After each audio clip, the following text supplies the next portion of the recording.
Rated M for mature.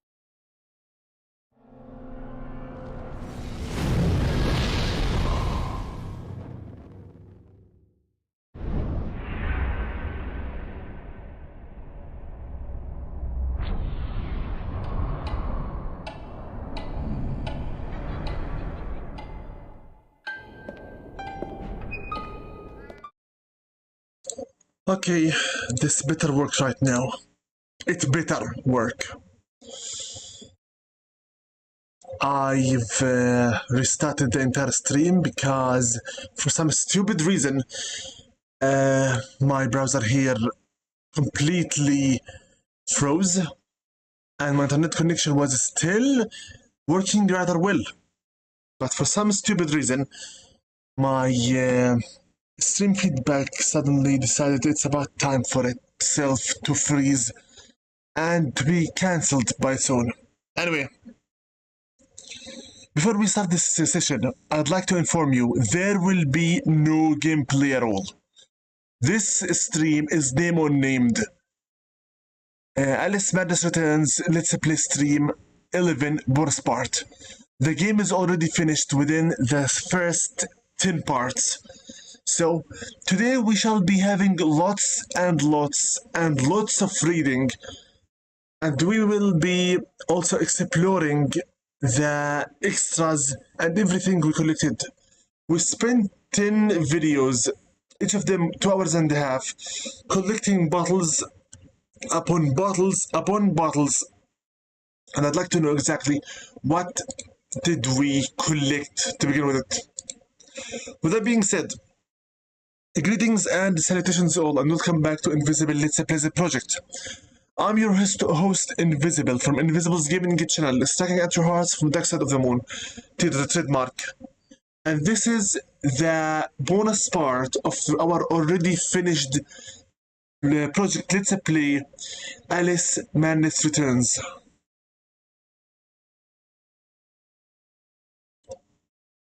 Before we start, I'd like to pray peace be upon all of my subscribers and commentators, followers, fans, and friends, everyone from the beasts of the Altered Empire and everyone from the Discord server, free YouTube friends. By name, peace be upon Thunderstruck Gaming, B809 Gaming, Lux Bear, Marcos, Crash 31, Mark IC 2211, Rogue Agent Carodan, Cryfield, ZPTV 123, Matthew 1121, Slagada Call 85, Arfarel, Muscle Band Gaming, and Bob Express.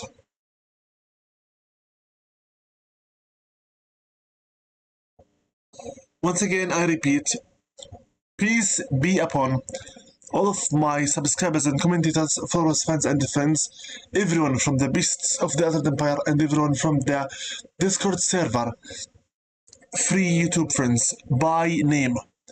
Peace be upon Thunderstruck Gaming, B809 Gaming, Lux Bear, Marcos, Crash 31, Mark IC 2211, Rogue Agent Carodan, Cryfield, ZBTV 123, Matthew 1121, Slagarda Call 85, Arfarel, Muscle Band Gaming, and Bob Express. With that being said, we will start first by checking my cursed CPU memory and make sure that there is some strength in the Wi-Fi for this stream to finish, to start.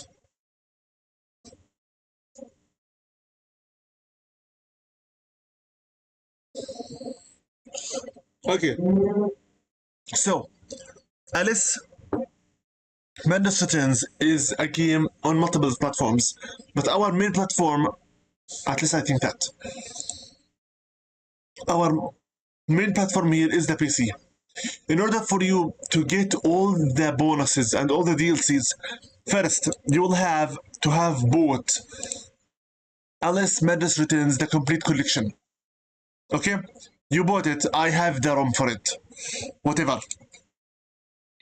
Once you finish the game, there are a number of extra dresses that you could collect. Before we start anything at all, credit goes to thegamer.com/Alice Madness Returns dress location, special effects guide. I will let David from Claire read it for this for you. Don't worry, we will start the game right away so that you can watch everything. But first things first. Would you please work with me here? Alice Madness Returns, Where to Get Every Dress and What It Does. By Anastasia Mayo. Published July 15, 2021. If you want to know where to get each dress in Alice Madness Returns and what special effect it gives you, we have a complete guide right here. Although there has been a bit of radio silence when it comes to American McGee's Alice series, Alice Madness Returns still holds as a fantastic storytelling experience and platforming game. The graphics are stunning and the game tells the twisted tale of a wonderland gone wrong. I don't think I need to comment. I'll let David read off everything.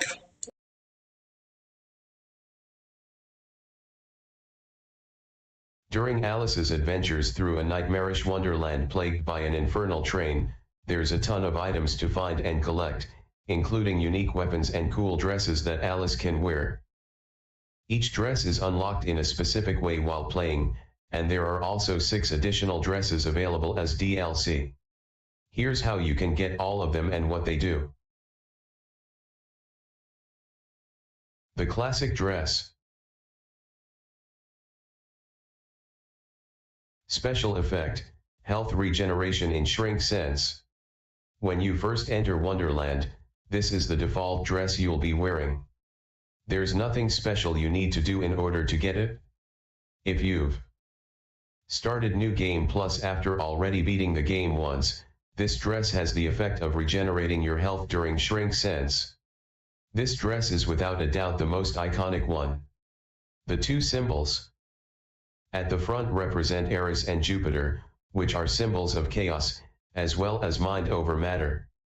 It's easy to see why these would be the 2 symbols chosen for Alice's most basic dress given the nature of her story.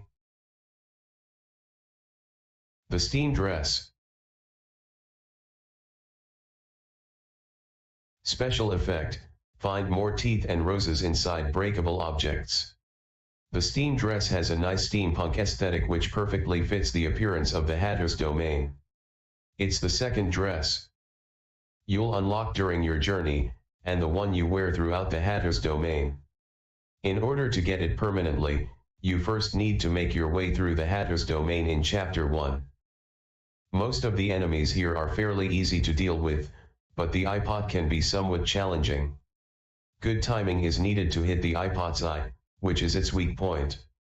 The pepper grinder is one of the best weapons to get through this area quickly and to deal with the Dormouse and March Hare. The Siren. Special effect, enemies will drop double the amount of roses upon death. The next dress chronologically in the story is that of the Siren. This dress is clearly inspired by various bioluminescent aquatic creatures, namely the jellyfish.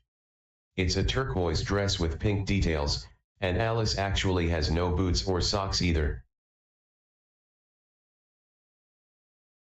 You'll wear this as soon as you enter the diluted depths during Chapter 2.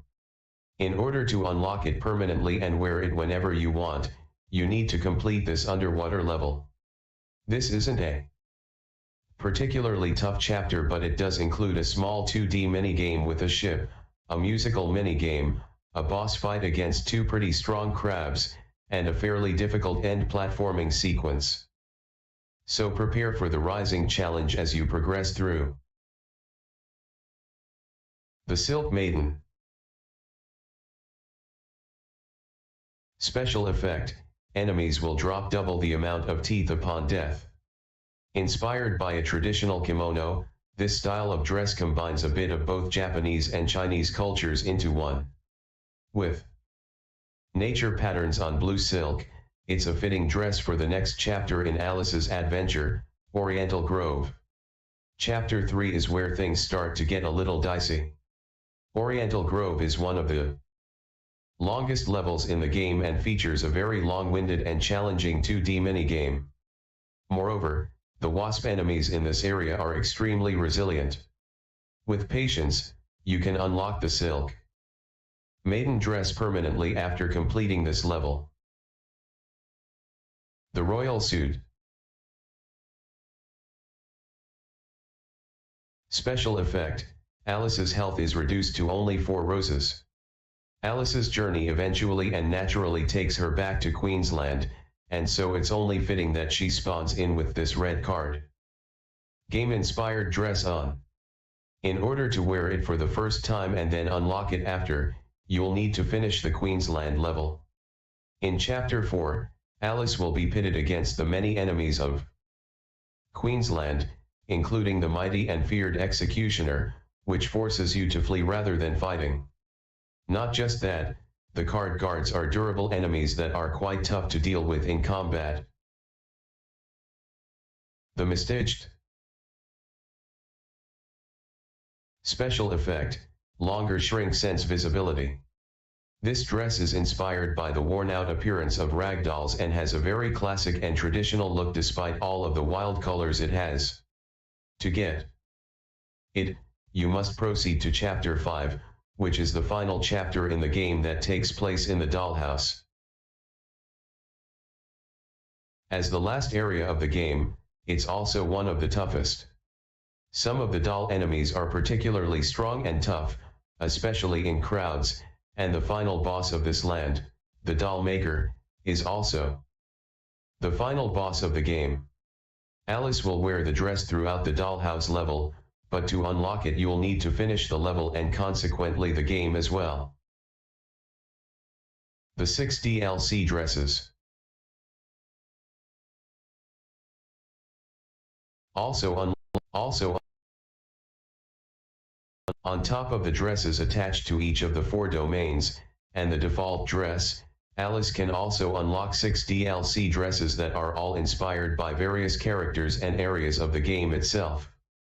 If you have the disc version of the game on console, the DLC items will be unlocked automatically.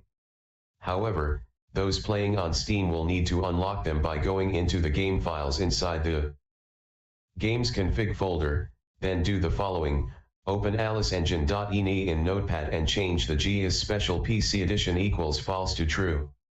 After you launch the game, the DLC items will all be available in the Equip menu. Here's what you can expect in terms of dresses and their special effects. Okay, I'll pause you right here, David. Okay, for this now, since I have the PC version, you can find the config folder inside your documents. I have it right here, this PC, documents, my games. Go to Alice Madness Returns, go to Alice Game, go to config, and here you go, Alice Engine.ini initiation. You right click on it and either use Notepad ++ or Notepad the normal one.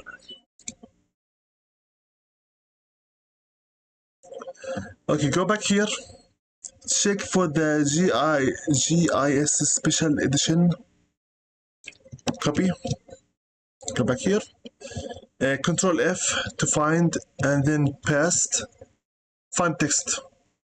I already have it here, GIS Special Edition equals true. If this is false for you, under Alice Game.Alice Game Engine, Alice Path something Alice /bin. If this is for you false, turn it into truth. That's it. Save the changes, then exit.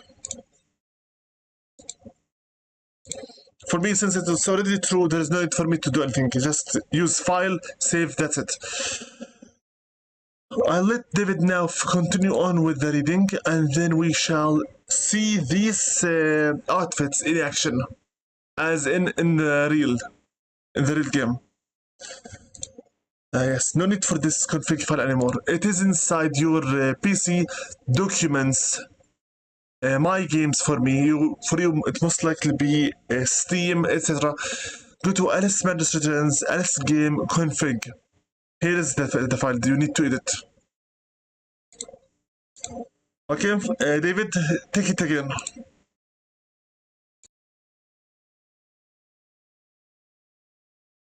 The hat res.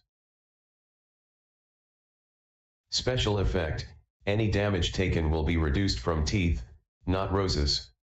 This white dress is inspired by the Mad Hatter's costume and even includes his classic top hat.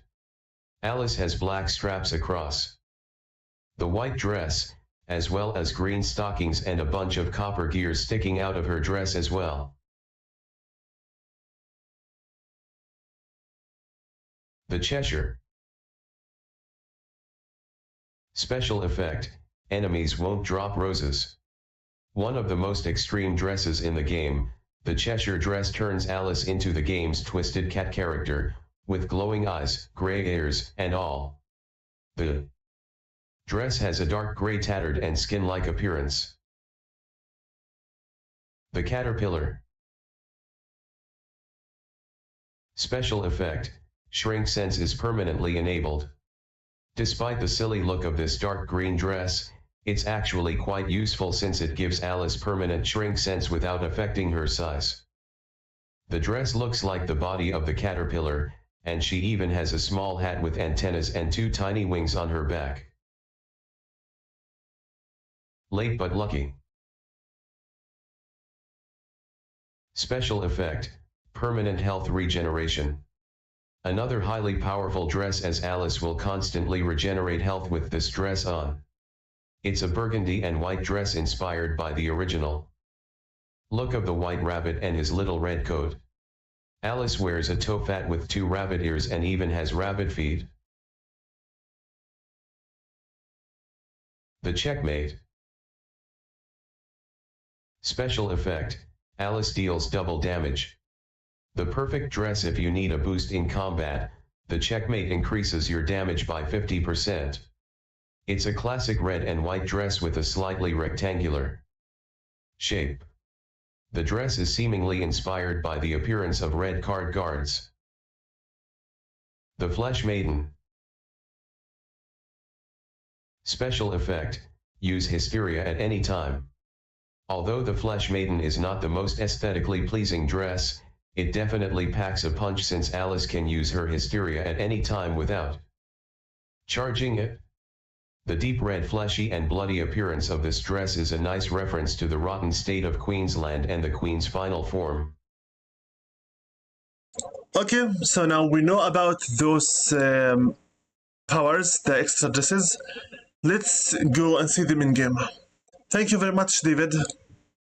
I'm going to give American McGee next some credit, but not before we first check the dresses and the stuff in the... From which?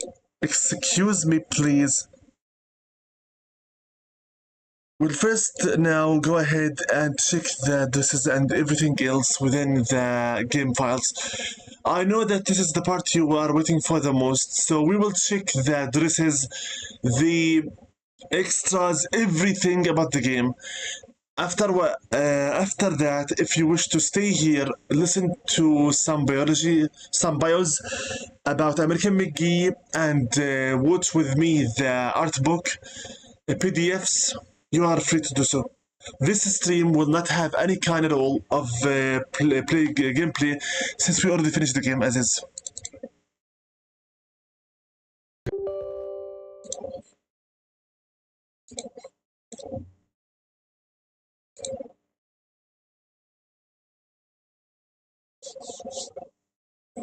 Okay. Launch the game.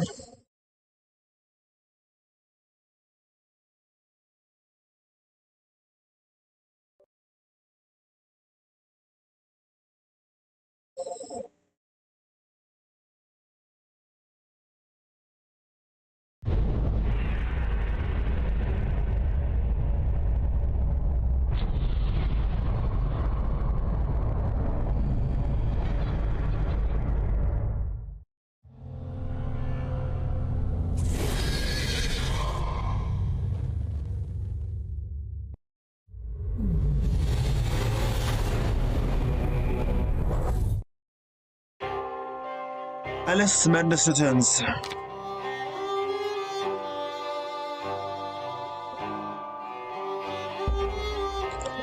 Yes, playtime, it took us to finish 18 hours and 45 minutes.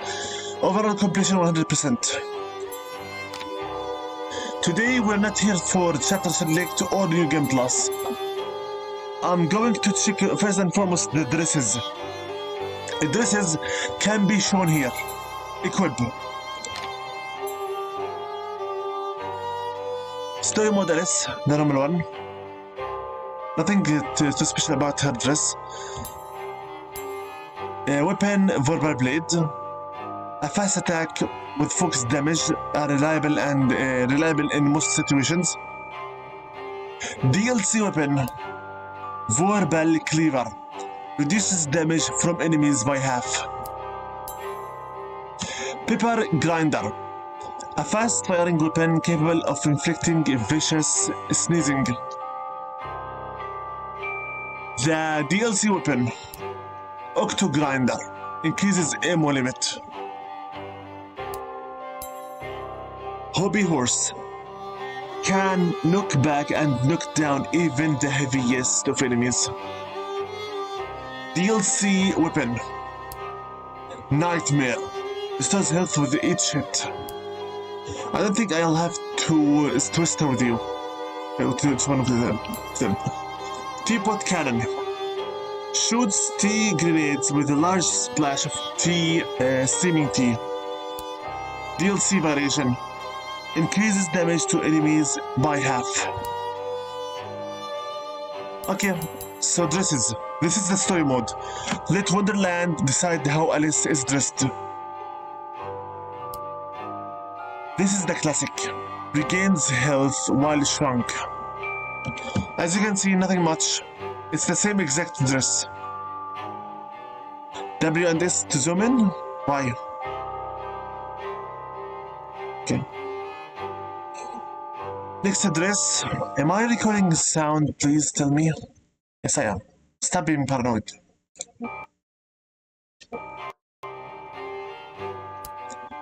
The steam dress.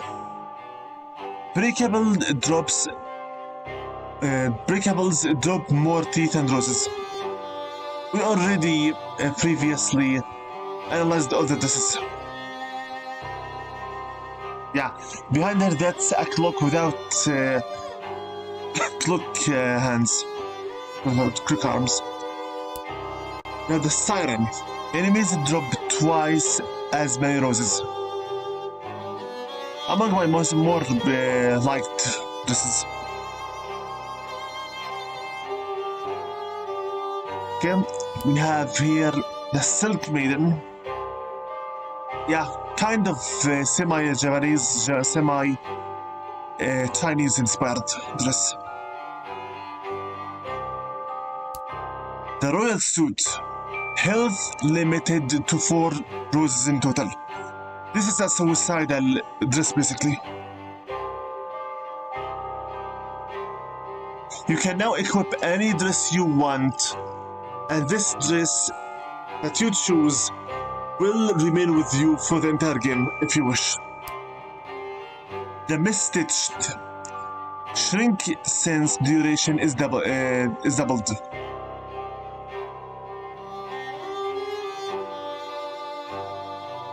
Okay, let's show me the rest of the dresses now. The Caterpillar. Shrink sense always active. Basically, you can see all the invisible platforms all the time. Shishan. Disable all rose drops from enemies. This is what you call the lunacy mode. Because, simply put, you are a sadist if you wish to play this style. You have Checkmate, doubles damage for all weapons. With this around here with you, it will be such a great time against all your enemies. Yeah, see, this is like a rook with 2 knights for the shoulders, a king or queen maybe a piece for the bow. Drook piece for the chest armor, and the rest of it is just bone, I think. Flesh Maiden, Hysteria anytime. Flesh Maiden is what Alice would look like if you were playing as the Queen of Hearts from the first game. You have an eye with a heart for a bow. Everywhere else are just tentacles. And this allows you to enter Hysteria mode invincibility anytime you want. Late but lucky. Imbued with the power of shrinking pirates. Basically, continuous regeneration. She looks like the bunny now. Hattress. Lose teeth instead of health. American McGee multiple times said that this was his favorite dress for some reason.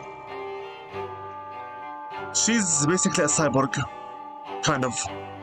Half bio, half machine. Okay, those were all the dresses of Alice. You can choose whatever you want here, and you can just change the weapons as you see fit also. Go back, and instantly you are prepared for the new game plus. But we're not going for it this time, no. Now I'm going to go for the extra content since we already heard all the memories. If you want, we can listen to them again, but once first we finish all the extra content. This is why we are here today. For all the bottles collected. We'll start with first characters. View details of the characters met during Alice's adventure. We'll start with chapter 1, Dr. Angus Bumby. We have all the characters also, 74 out of 74. An almanac of people and creatures. Dr. Angus Bumby. I cannot rotate the model. Most likely because it's a 2D picture. The founder of Hans Ditch Home and Refuge for Wayward Youth is my landlord employer and therapist. Alice is the one that's writing this. Dr. Angus Bumby, the founder of the Hans Ditch Home and Refuge for Wayward Youth, is my landlord, employer, and therapist. So he's the one who gave Alice the work, and she lives in his own house. A rising star in the philanthropic community, he serves the East End's vast, deprived juvenile population. His mantra is, "I am winning the war against depravity, misery, and degradation by training my unfortunate patients to forgive their pasts." While modesty is not among his attributes, he does important work. Next, Pris Witless. She has a very big nose and a big chin. Before being sacked from Rutledge Asylum, she was a night nurse on my ward. She mistakenly imagines we're friends on that account. Her addiction to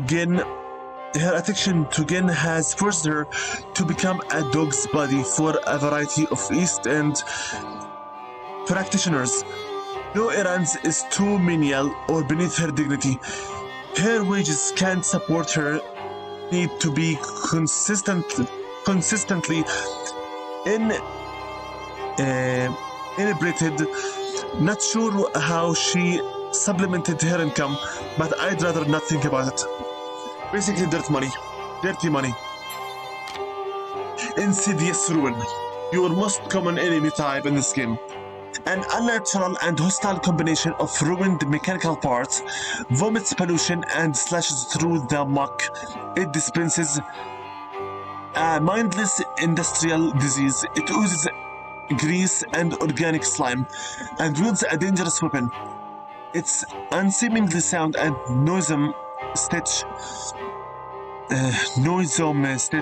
completes its menacing aura, and awful heads adds to its revolting appearance. Bolterfly, among my more hated enemies. What pass for fauna in Hatter's domain resembles winged crossbow bolts. They nest in the now wrecked machinery, of which they are very protective. They become ferocious when disturbed, and for dumb creatures, they are annoyingly resourceful. I'm trying to read as good as I can. Not really sure why I'm tethering. Struggling with that reading. Madcaps. The erstwhile guardians of the domain appears to be armed with outsized versions of Hatter's household cutlery. Hatter was never particularly discriminating in his guests list, but I never imagined he had giants for tea, like many long-time retainers. The loyalty has outlasted their usefulness and their sins. Still, this old guard can be dangerous. Slithering Ruin. Ruined and repulsive, the reckless waste of protoplasm has as much in common with maggots and leeches as it does with slimy garden slugs. Secretive by nature, surprisingly aggressive when cornered. iPod. These ornately crafted beasts, once the pride of the Hatter's table, seem destined for scrap. Understandably, they are shirty, unsocial, bloody, angry, and dangerous. Because the eye is obviously vulnerable, they fire skilled projectiles afar, but they are not cowards. They will use their feet to attack you, if needed. Menacing Ruin. My first nemesis. I hate it so much. A more perilous version of the insidious Ruin. Every vile and depraved feature of the former has evolved to become more loathsome, foul, and hazardous in the latter. Who could have imagined it? Cheshire Cat, our only friend in the world of Wonderland. I suppose I could admit that he's my alter ego, perfectly willing to give voice to the doubts and fears I am unable to express. He is usually not courageous enough to demand a terribly rash risk of me. By turn cynical, sarcastic, distant, philosophical, flip, and earnest, he can render valuable service as long as he can keep himself out of harm's way. I know he means to help me, but he is after all a cat, and they are not known for altruism. At the very least, he does give some hints every now and then. Unlike Mutts, whose only goal is to maul you to death. White Rabbit. To say I'd follow this demanding creature anywhere might be a romantic exaggeration. We have a history, and the list of places he's led me to is long, and outcomes have not always been happy. A frantic, harried creature. He's manic and occasionally aggressive. Duchess. The Queen of Hearts has an exceptionally unattractive cousin. Well, let's say ugly and move on. She once behaved rudely to me, and I had to turn her around, as it were. Now, her caring assistant feels threatening. I prefer her old self. Then I knew what I was dealing with. So she's the cousin of the Queen of Hearts. The very person the Queen of Hearts once wanted to kill. Mad Hatter. Once there was always time for tea at the Hatter's place. Wacky they were, all in a good fun. Things turned bad when he joined the Queen's service. He received a serious reprimand. Now his undernourished physique is in parts, and his crafted mechanical obsessions seem hopelessly wreckage. Despite his calm appearance, he's still a bit of a blowhard, but not evil, I think. Marsh Hare, one of my enemies as well. The Hatter's erstwhile tea-time companion has somehow turned the tables on his former host. The Hare is mad, of course, but he's not a lunatic. At least I don't think so. Despite his menacing palaver, he just seems unnaturally fixated on keeping the Hatter down and making himself a bloody nuisance to me. Dormouse. Dormy is still sleepy, cynical, and stupid. Hardened to the Marsh Hare. Imagine how far down the food chain a creature must fall before securing that august position. I'd say his new role as troublemaker has gone to his head, but that would presume he had a brain. Bulbfly. Professor Swan's claims concerning incandescent lighting signal the end of an era for gas lamps and candles, a frightening and insupportable prospect. That's the truth, actually. It is the end indeed for the gas lamps and candles. Automaton. Hardly more interesting than a cuckoo in a clock, let alone a Talos or a Pandora. But then I'm not Hephaestus. Hephaestus, okay? Cat. This lovely white feline reminded me of a Snowdrop. Snowdrop Dina. I think that's the cat, her own cat's name. Dina's Trambonculus kitten. I try not to think about her. She'd be an old lady now, if she's alive. Dina is Alice's black cat. Dark Snail. The degraded Vale was overpopulated with disgusting creatures, so I dismissed this spiky cephalopod.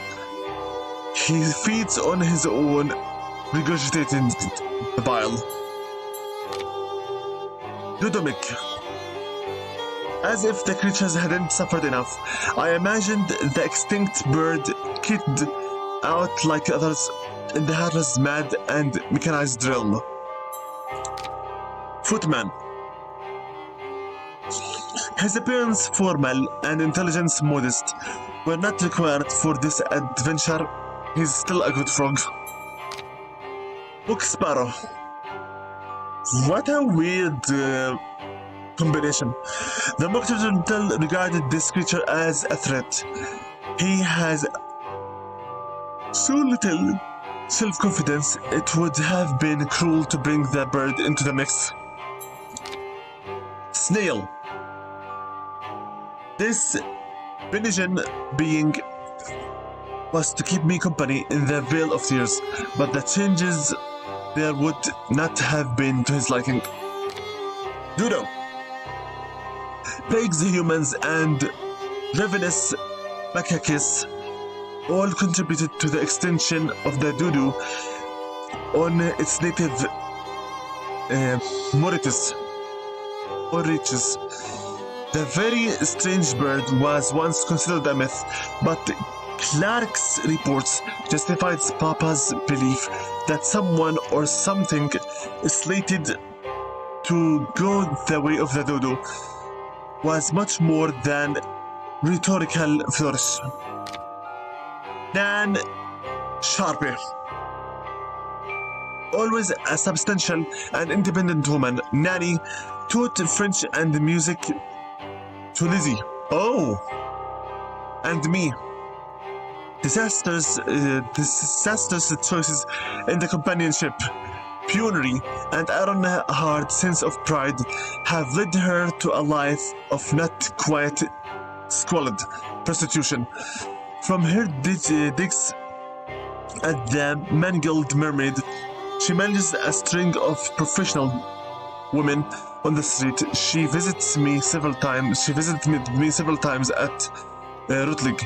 So their problematic attitude, their or boyish personality, and prideful demeanor attitude are both thanks to this woman. She's too much masculine. But she also taught him French, so good, I think. But her demeanor ended up her being a prostitute. Also, a madame for the prostitutes on the suit as well. Jack Splatter. A bullying, bad-tempered, congenital criminal. He's built a heinous career on the labor of the desperate woman. Once Nance Sharpe's procurer and the self-appointed protector, he runs his sordid trade out of the Mangled Mermaid. So he's a criminal and a supposed protector, as in loan shark, basically. Ice Snark. Sightless eyes do not inhibit this wild predator from ruling the tundra. Living fish is no less at risk than carrion. While his parts seem mismatched, his antenna provides protection and his teeth are lethally efficient. Shipwreck shark, name unnamed literally. Sailors are rightly terrified by sharks. The voracious apex predators are notorious for their unpredictable temperament and indiscriminate appetite, but only would, if it could, would fear these creatures self-made from ruined privateers, clippers, and ships of the line. They consume wood to keep body and soul together. I wish they'd eat in one another.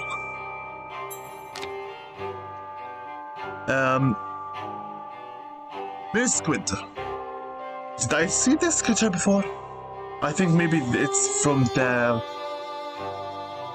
expertly crafted figureheads, mute but proud, emblems that once graced a great ship's brow, are ferocious with their sunken fate. Rather than suffer in silence, they wail their own siren songs and bring down the other ships with the anchor, chains, and other ballast they have collected. I don't remember facing those creatures before. Cannon crab.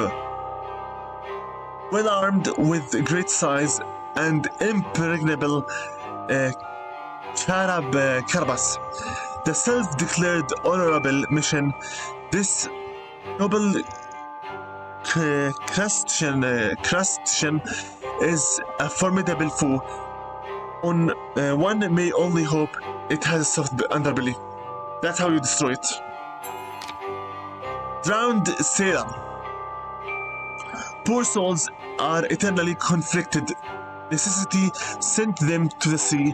The economy depends on them, but they do not profit. Reluctant to sign on a 2-year voyage, they are shanghaied, complain about anything. They are lashed and put on short rations. They are even discouraged from learning how to swim. They trust none but themselves. Their shades do likewise. Ow. Colossal Ruin, your disastrous nemesis. An infinitely more powerful and undeniably more disgusting manifestation of the menacing ruin. What was formerly foul and detestable is hideous, even more monstrous here. The ruin seems relentless, it just keeps getting worse. Book title. The former master of the railroad is kind but self-absorbed, weepy and fatalistic, with the melancholic disposition. He talks too much, he is not clever, but thinks he might be if he could just summon up the energy to try. I relate. Book title. I relate. Carpenter.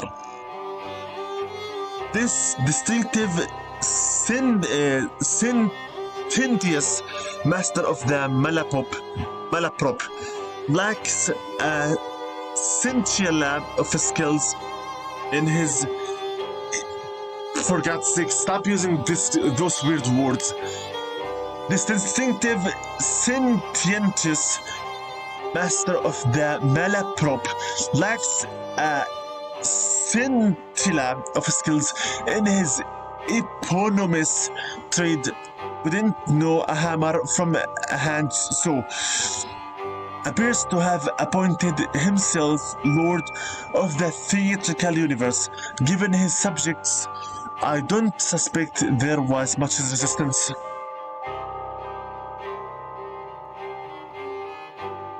Forgive me, I had some Panadol for my muscles from the gym before I started this stream, so I am yawning too much. Walrus.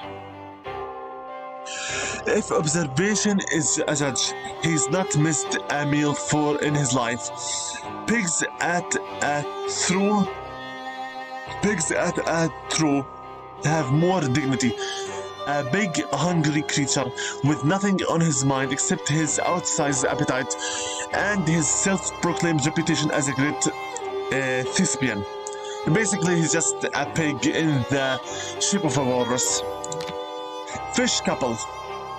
Oh. Keeping children amused in a priority is a English is wow. Pardon. Keeping children amused is a priority of indulgent parents the world over. Lucky children, but these two have more on their minds than the family's entertainment. They are at odds in their opinions of the carpenter, his character, his creation, and his role in protecting them from corruption. I suppose I'll have to test their credibility. So those are fish couples then. Not as I thought once, street tarts and their clients. Okay, next. Octopus. The carpenter sent me to collect the script from this Glaswegian lush. He's angry about something, but not nasty, over fond of his own opinions, but a decent sense of play, with some outstanding physical skills, I suspect, if he's ever sober. Music fish. That literally looks like a glass bottle. Divas from Covent Garden to La Scala have visitors before a performance. Expressed as vital and satisfiable needs, they preemptively excuse things going badly by such. The talent tries to isolate itself from failure, which is much more often imagined than real. No excuse, however,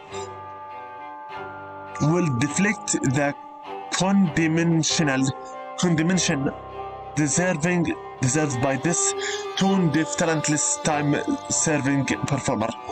I barely was able to read that last line.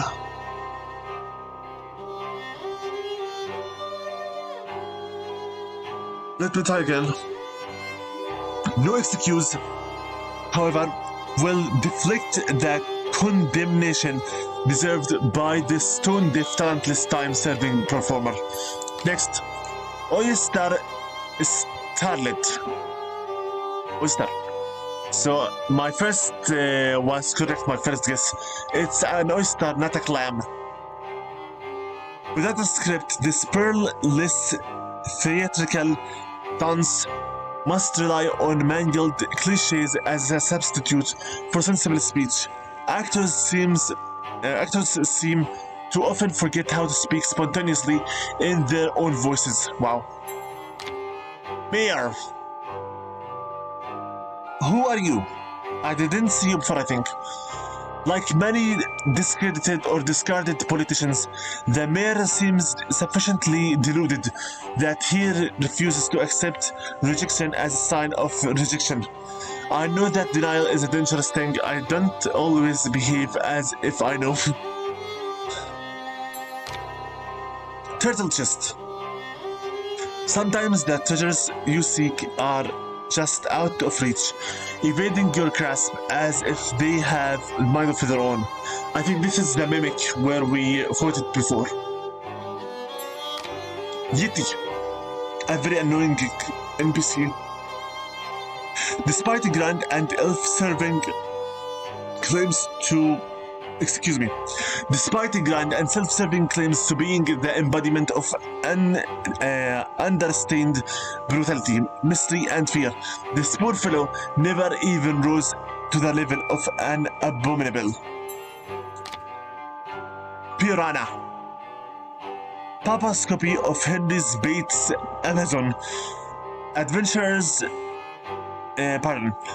Papa's copy of Henry's Bates Amazon Adventures was dog-eared when I found it. The illustrations were thrilling. A school of voracious man-eaters. Imagine. I need to synchronize my reading with the grammar so I can give you the correct full message. Wilton Radcliffe, QC. Formerly an export magistrate and my father's solicitor, he is an executor of our family's estate, most of which he claims was consumed by my treatment at Rutledge Asylum. So basically, most of the Liddell family's wealth was consumed as payment for her treatment at Rutledge, as if I believe that. An awkward confirmed bachelor, Radcliffe's parents, after a foreign office posting in Tokyo, Shanghai, perished in the Sepoy Rebellion. He keeps mementos of their lives in the Orient. He's fussy and secretive, but I have little idea what he might be trying to conceal. I believe this guy might become your enemy in Asylum. Mute. This mute had a sufficiently melancholic face and disposition to suit any funerals, but his profession pointed me in unproductive directions, and I needed to ignore him. I believe we already saw this NPC in London when we saw that funeral. I swear, drinking that drinkable Panadol was a mistake. I'm getting very dizzy, but I must go on. Samurai Wasp. Ravagers, the despoilers, and murderers. These self-proclaimed samurai have corrupted the blameless and defenseless origami ants' way of life. It's a cruel lie. They have violated the philosophy of the noble warriors class, Bushido. By the way, you don't even know what you're talking about. They are merely expert killers who have expropriated the weapons of their namesake swords, shields, and longbow Unlike true samurai, they protect nothing, are loyal to nothing, and have no honor. By the way, the samurai are not as honorful as you believe they are. You don't believe me? Check the Shogunate YouTube channel. Invisible, please focus. I am getting seriously dizzy from that damn drag I just took. But it's the only way for me to silence the pain in my knee and my elbow. Samurai Ink Wasp. The drug I took is just literally Panadol. Nothing more, nothing less. A painkiller. But painkillers have a side effect of making you dizzy and sleepy. Samurai Ink Wasp. While not terribly clever, strong or dangerous, there is a seemingly endless supply of soldiers available to support the samurai mayhem. They remind me of the grub. They are unpleasantly alike. Who knows me? You may even catch me right now speaking Gaelic.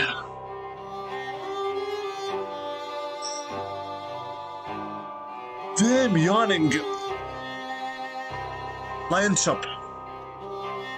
Though nearly immobile, I'd argue that this creature's signature maneuver is quite enough to terrify a hardened pyromaniac who uses a healthy fear of fire as an additional weapon. The enemy that breathe fire on us. Daimyo Wasp with the crest of again Takeda Shingen. Though each of the samurai wasps appear to act on their own authority, some fraction of them seem to be of higher rank. More skill with their weapons may give them a higher standing in their diseased society. They may give orders to others. They are, of course, equally repulsive, perhaps even more. So, Drifting Ruin. I hate those so much. Another arrow in the abomination's bulging quiver of mayhem. It moves faster, it's bigger, and it can fly. What's next? Impregnability, immortality. Who dreamed of this up? Caterpillar. Despite his questionable habits, his uncongenial advice, his stern, pricky manner, and an aura of portentous mystery, this wise creature is my personal, directly communicative Delphic oracle. It's not always easy to guess what he means. Origami ants. They share labor and prize communication. They are socially sophisticated, resourceful, and industrious, but their society's health, its very existence, is dependent on the kindness of strangers. Their soldiers' class is virtually useless against hostile strangers. The impotent must make terrible bargains. Origami Ant Elder. Knowledge gathered from experience is often insufficient to forestall tragic consequences.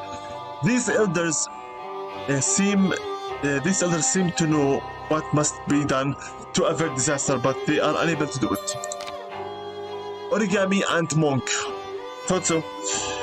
Few societies properly value their contemplative, artistic, or spiritual members. Action of nearly any description with nearly any outcome is disproportionately valued even by them.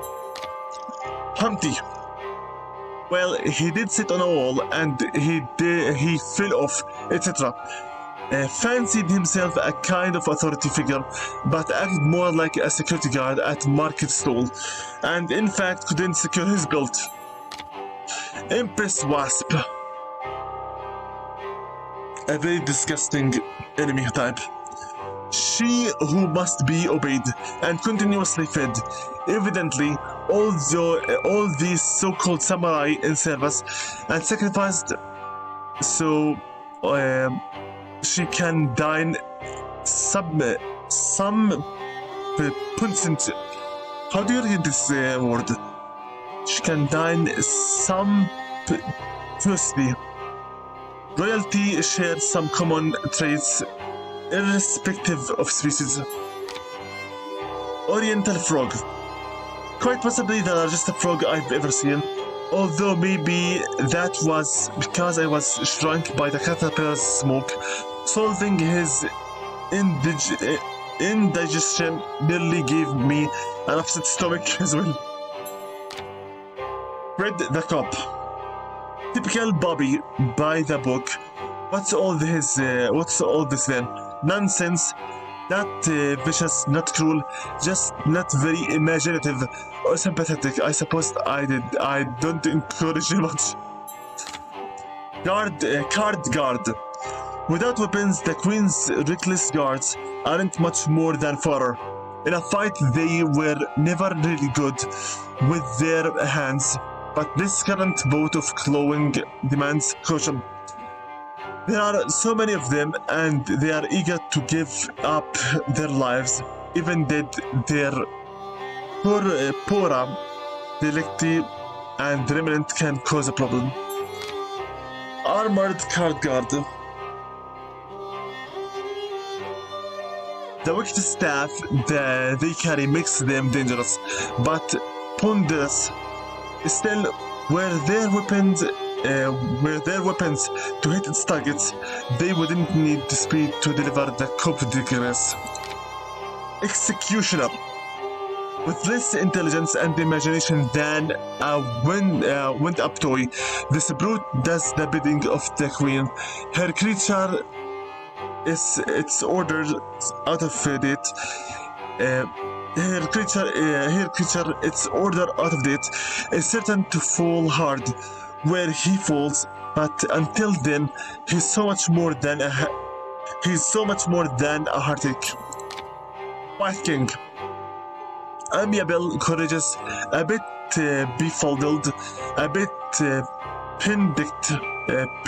pedantic, loyal, not especially competent. Reminds me of Papa. Queen of Hearts. After numerous challenges and defeats, she still shows an ungovernable passion, a blind and aimlessly fury.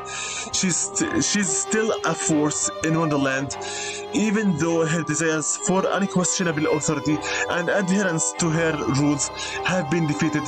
She is still power-mad, irrational, and irresponsible hypocrite. But she's part of me too, and not destructible for cause. Destructible for cause. Supposedly, she is a part of Alice, but also she carries the face of Elizabeth, Alice's elder sister. Chess player, Alice herself, literally. Papa's chessmen were nearly friends to a solitary child. Mr. Radcliffe, outsized, angry, and servile pieces poisons that pleasant memory. Dr. Wilson had a reputation as a capable and innovative physician, but to me his questions always seemed intrusive, his prodding ill-conceived, his practices dubious at best. I don't think he meant me harm. I was a great disappointment to him. There's Cratchit, the one that we meet once they put Alice back to the asylum. A feeble-minded, mean-spirited toady, like many of her ilk, barely suited for emptying bedpans and mopping up vomit. She was no friend of mine. Orderly Twills. The superintendent's repulsive nephews are cruel by disposition and training. Like all bullies, they are potentially dangerous. Fortunately, they are dumb as rocks. Tweedledee and dumb. Doll Girl. The female of the species, so to speak, is equally objectionable. Their depraved maker played no favors. Her voluminous clothing appears to conceal more than her body would demand. Bitch babies. To construct a flying, vomiting, killing machine in the guise of a four-legged female infant is certainly a proof of a diseased mind, if more proof were needed. Dollmaker. The heinous criminal assumed the brilliant title of a decent craftsman to deceive the world, and perhaps himself. The lie must be exposed, the truth will out, or I will perish. Insane children. Once the hapless tools of my enemies, these mistreated, insulted, and long-suffering juveniles have lost the sight and all hope of returning to normal. I know them better than I'd like, and not as well as I should. Insane child leader. If the metaphor has it right, that in the kingdom of the blind, the one-eyed are kings, there is certainly an analog among the insane children, though whether their king has assumed her role by virtue of being less insane is debatable. Toy soldiers. We saw one with a bayonet into his chin. It's hardly surprising this fellow couldn't pass muster. He showed himself a timid warrior and unfit for any duty or exact than watching smoke rise. Doll boy. We did not meet this. All the dolls we met were female. We did not meet this one.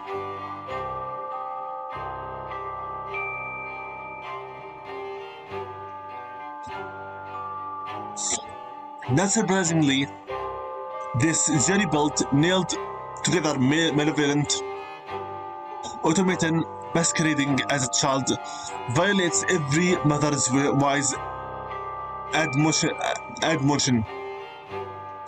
Her injection, "Don't play with scissors," would fall on deaf ears if he had any. He cares nothing for sense. He doesn't have any of that either. I wish I had a hammer. Duck baby. This grotesque aberration of nature seemed to have already been incapacitated before I arrived, perhaps turned on and made a mockery of by its fellow abominations. A tragedy that such lovely years should be wasted on such a pitiful face.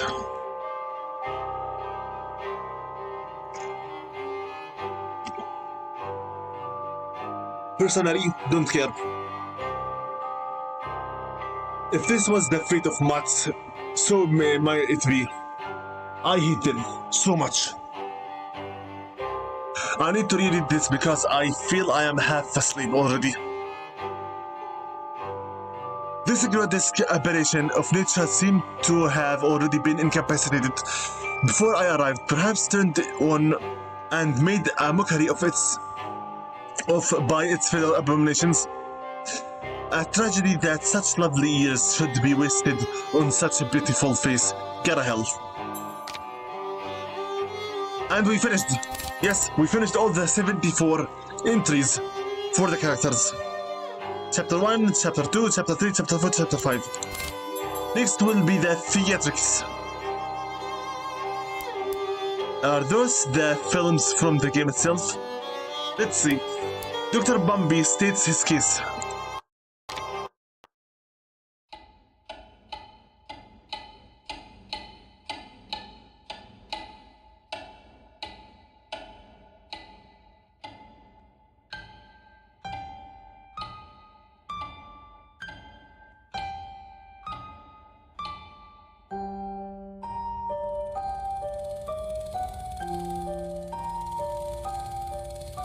Come now, Alice.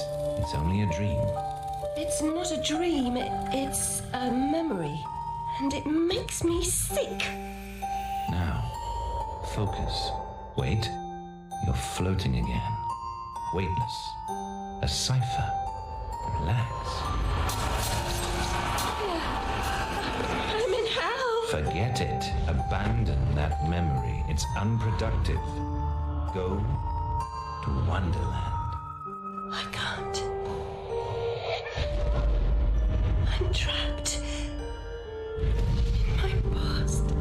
Sergeant, this girl's badly hurt. Call for a doctor. She'll be all right.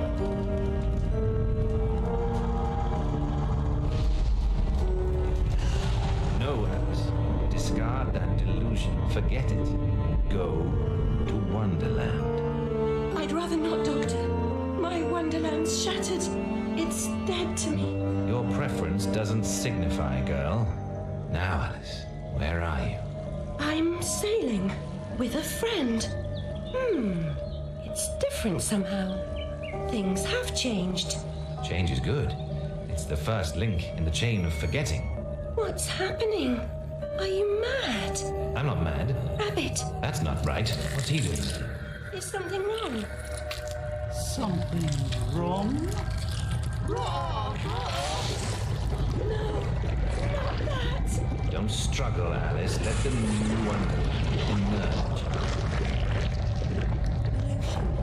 Corruption? It's killing me. Wonderland is destroyed. My mind is in ruins. Forget it, Alice. Block that dream. Wake at the sound.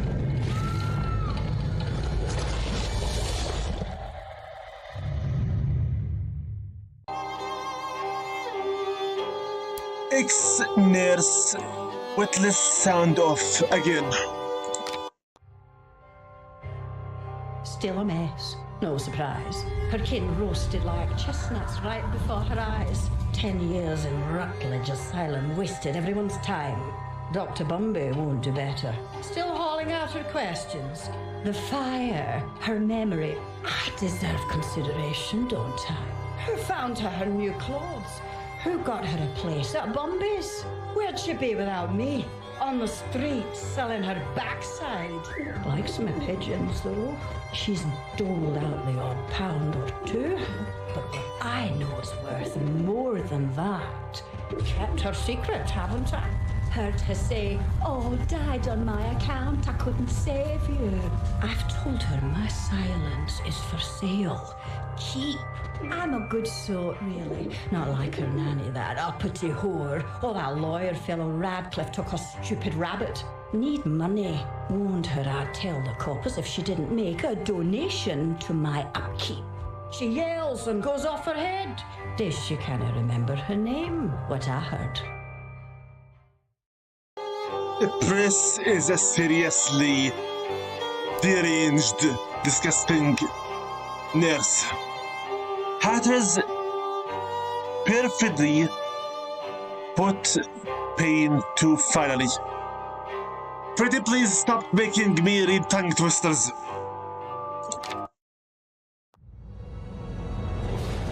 No, my precious domain. And the guests. All I really wanted was another tea party. Please, Hatter, you promised. Where is that train going? What's its purpose? Tell me, now. There's no time for whatever it is you want to talk about. It's time for tea. Talk trains with Turtle. He ran the Looking Glass line. Come on, you lot. We can still be friends. We've got a fine Darjeeling. Drink, drink. My memories are shattered. I'm trying to collect the pieces, and I now believe the train impedes me. You must help me. You promised. Ask the one who helped them what else themselves. Whoever that is. Ah! Very pithy. He deserved to die. And I'm about to drown in tea, in ignorance. Okay. The Liddell Library was a fire trap.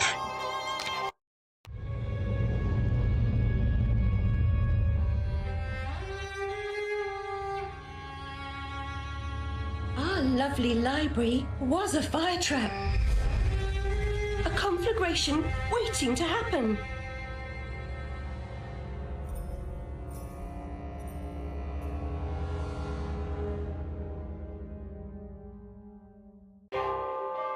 Honestly, I must say the design for Elizabeth and Alice is very beautiful for typical English women.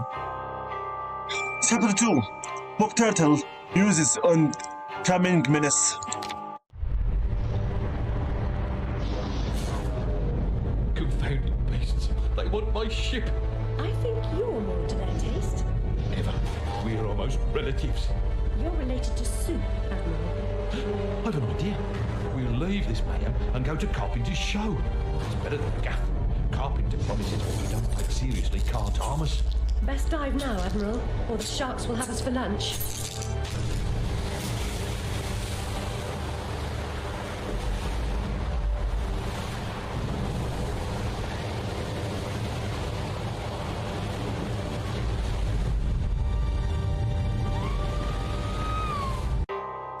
What is wrong with Alice and her attitude? She has a very disgusting attitude. The world according to a shipless soul. Sacked from the railroad without the option. Redundant, the nitwit said. Never a holiday. Loyal as a bulldog. Going in a different direction, my Aunt Fanny, if I had one. Going off the rails more like. Bloody disaster. Now I'm shipless. The old railroad's dead, and this new thing's a monstrosity. It never runs on time. Engineers asleep at the switch.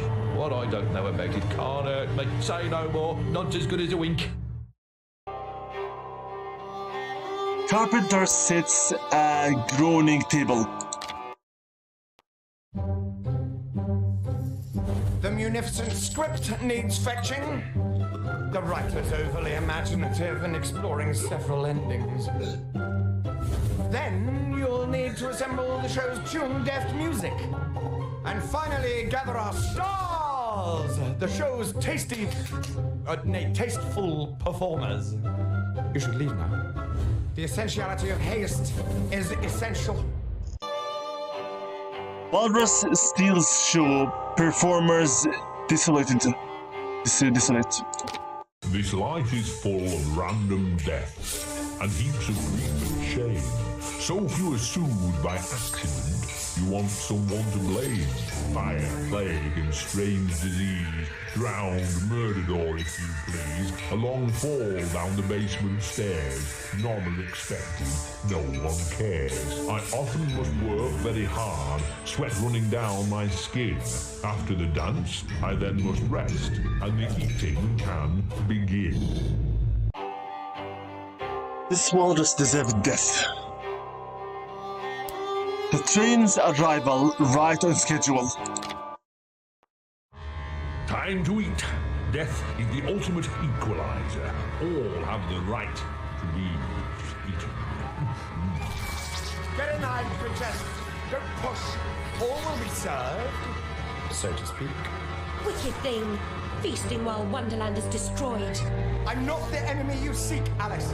I tried to hide this bit of Wonderland from that beast. Appeasement's never clean. We must all play our assigned roles. Are you a pawn or a queen? An idiot or a practiced fool? However this turns out, consider the prospect that you've been misled, Alice. Then ask, by whom? No! Who set that bloody train in motion? Where has it come from? It arrived when you arrived, and it's more horrible even than you can currently imagine. The death of a dream caterpillar may know how.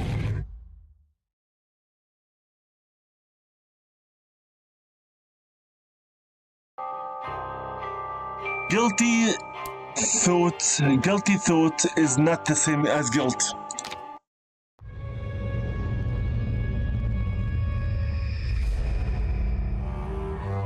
I was the last one in the library the night of the fire.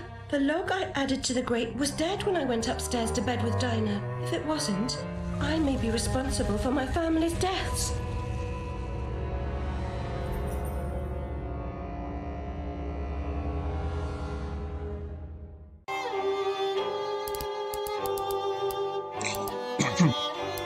A sadder, barely wise point of view. Well, at least she's not spewing that asylum nonsense. My past is dead. I killed them. I should have saved them. I should have died. Her mind was in shambles. Radcliffe thought familiar faces would bring her round. After a year, he lost interest in her inheritance. Greedy sod. Still, always asking his bizarre questions. Heavy dose of madness, I'd say, but honesty's never the best policy in this life. When she wasn't comatose, she gaped, eyes like pinwheels, drooled, occasionally screeched. Never uttered a sensible sound. And like the child she was, she kept her secrets close. Stubborn self-interest trumps empathy. In a huff as usual, oozing with attitude and accusatory flummery, I've stolen her rabbit. Ridiculous pretext. She's here about the fire again. All the mad child wants to talk about. My report found her family dead by misadventure. She won't accept it. It goes on and on about her killing memories and her need to know the truth. The alleged truth is, the fire began in the library when the cat knocked over a lamp. The blaze trapped her parents and sister upstairs. Sister Lizzie never even unlocked her door. Died in her bed. The guilty cat always sets her off. She denies it, makes no sense, it can't be, etc. Agreed. From the outset, Alice was my candidate for the pyromaniac. The girl had a fixation with fire. I once remarked that I thought she might have had a larger role in causing the tragedy. She suffered some sort of psychotic episode. The trouble with metamorphosis. How can she stem this growing corruption or assess my search? And what does she know that I don't? She is someone you once knew and loved. Time changes us all. Not all change is good. Remember that when you find the Queen.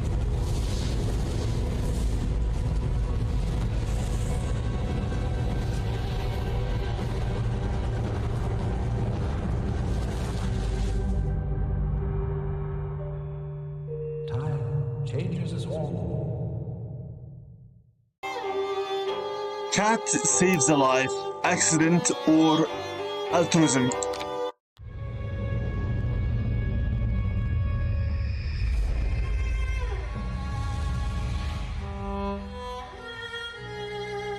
Dinah saved my life. I survived because she showed me how to escape.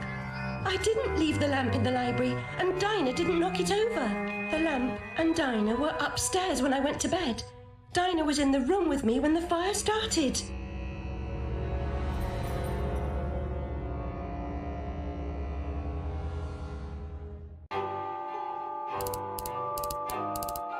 The story state of police procedure.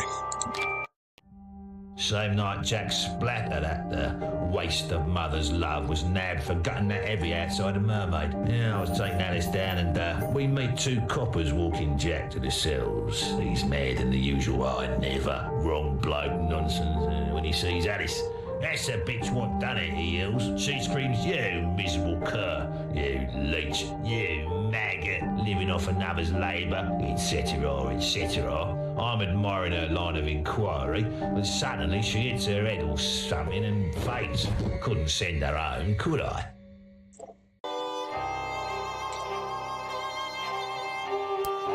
Method in madness and vice versa. There is no method in this madness. My professional opinion, madness is often a treatable disease, though perhaps not in this case. Authority must be obeyed, or it must be overthrown. Cruel to be kind, that's my technique, as they say. But she's as mad as a hatter, poor dearie.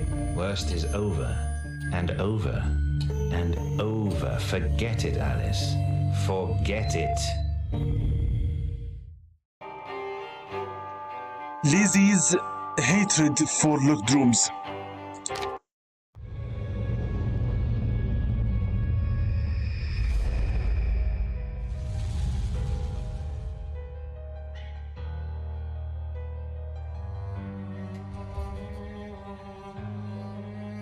Lizzie hated locked rooms. Her room was further from the fire than mine. Smoke could not have killed her. She never locked her door. And besides, she knew another way out of the house. Out of the window. Someone incapacitated or killed Lizzie. then locked her door, then took the lamp downstairs and started the fire to cover up their crime. Their plan was to kill us all.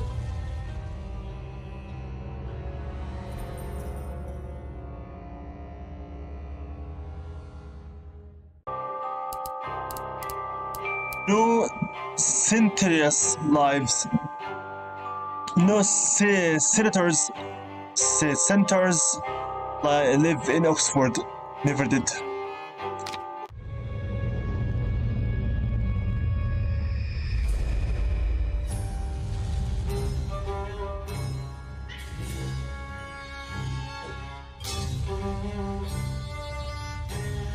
I had a role in my family's demise, but I did not start the fire. Centaurs don't live in Oxford, but a certain doctor did. I saw him, a preening undergraduate. Now I remember him. That key belongs to Lizzie's room.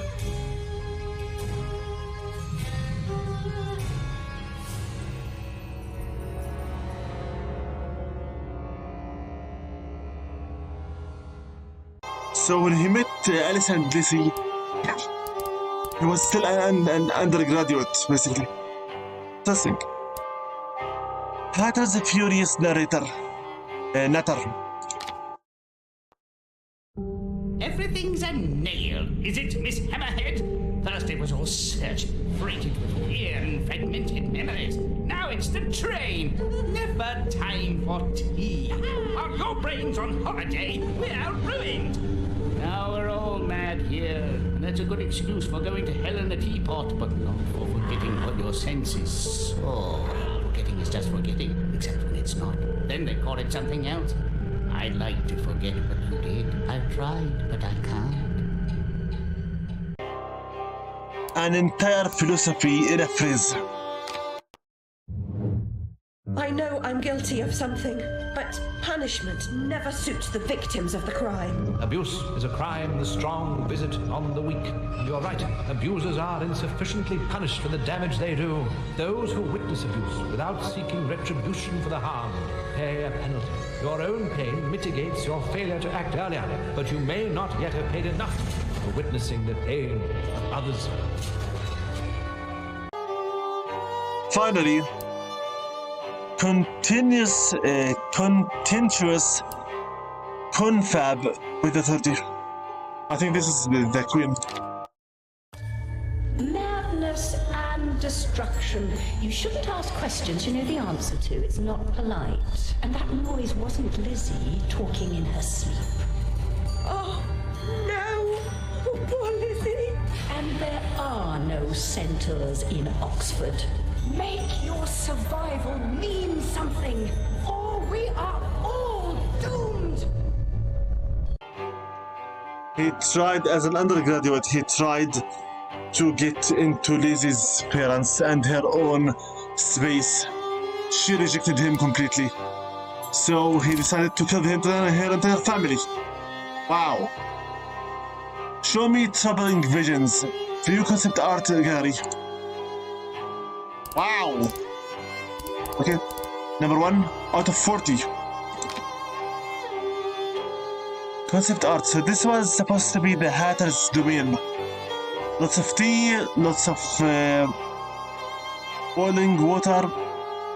Sets. He has some serious problems. Yeah, the big giant clock work tower, I think.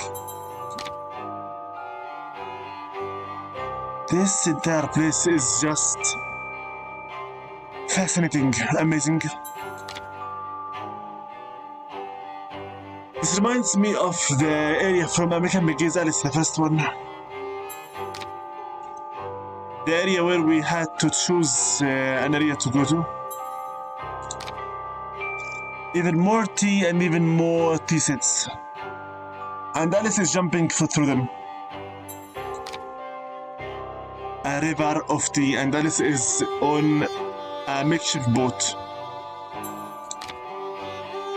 More tea and more platforming. Wow. This is the ocean level now.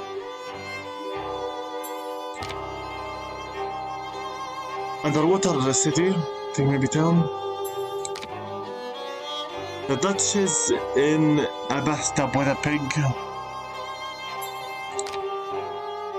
The boat in a bottle. Alice just jumping and getting ready to stab an enemy in her, might I add, Siren dress, since she doesn't have shoes. Drowned sailors, I think. More art for the underwater world. She was supposed to be able to swim and dive, but Alice in the front of the illustration and collecting the makeshift Jack in the Box. The plan for reaching Caterpillar, I think. Or backgrounds, Asian backgrounds. I think this is the meeting with Caterpillar. The origami ants place, I think. Caterpillar's cocoon. The entire Asian world, I think this is. Platforming. Alice, I think fixing. Alice is trying to release the Red King, or maybe freezing him. Or platforming in the air with the cards. The Queen's Land. Giant Alice versus lots of card guards. Alice facing the White King, I think. The doors to the Queen's Land. Alice facing the Queen's heart. Facing the Queen's tentacles. This is her straight jacket, I think. Is it? Flying platform. The dollhouse. The toy maker. The corruption train. The mad children. Inside the train.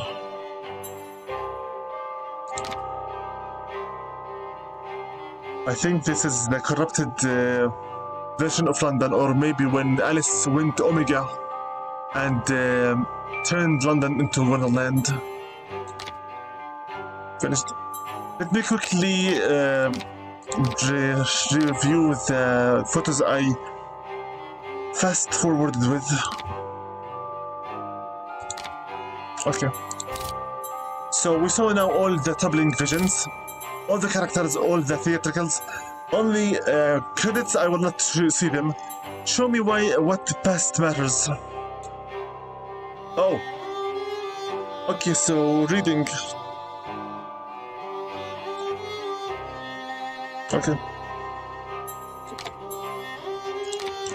Okay, so just 6 pages. Okay. Past matters. Notes extracted from the casebook of Hieronymus Q. Wilson, MD, Rutledge Asylum. On November 5th, 1863, Alice Liddell was severely burned in the fire that destroyed her home, her family home in Oxford, and took the lives of her parents and her older sister, Lizzie, or Elizabeth. While the girl's seared skin gradually healed during a year of hospitalization, the trauma caused by her family's horrific demise happened. The orphan's condition swung from comatose to uncontrollable hysteric and back in the course of a given hour. Learned medical opinions deemed her a danger to herself, and an indefinite term of institutional confinement was ordered. At her preliminary examination at Rutledge on November 11th, 1864, Alice presented as deaf, dumb, and blind stimulation. She seemed in a brutal expression of a practice in training for coffin. Only her age saved her from immediate assignment to the notorious Bedlam catacombs. Despite insensibility, passivity, preternational quietness, and evident dementia, a course of treatment was prescripted. Sorry.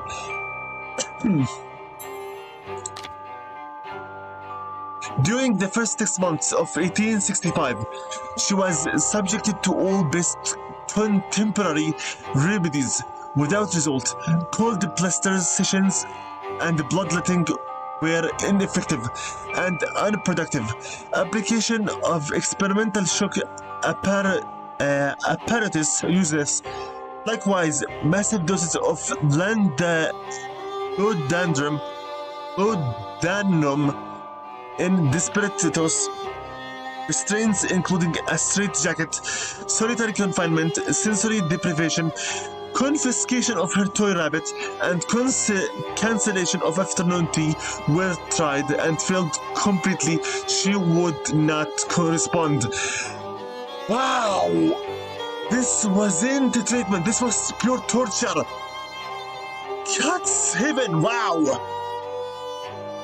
She did not resist the treatment or in any way react to it.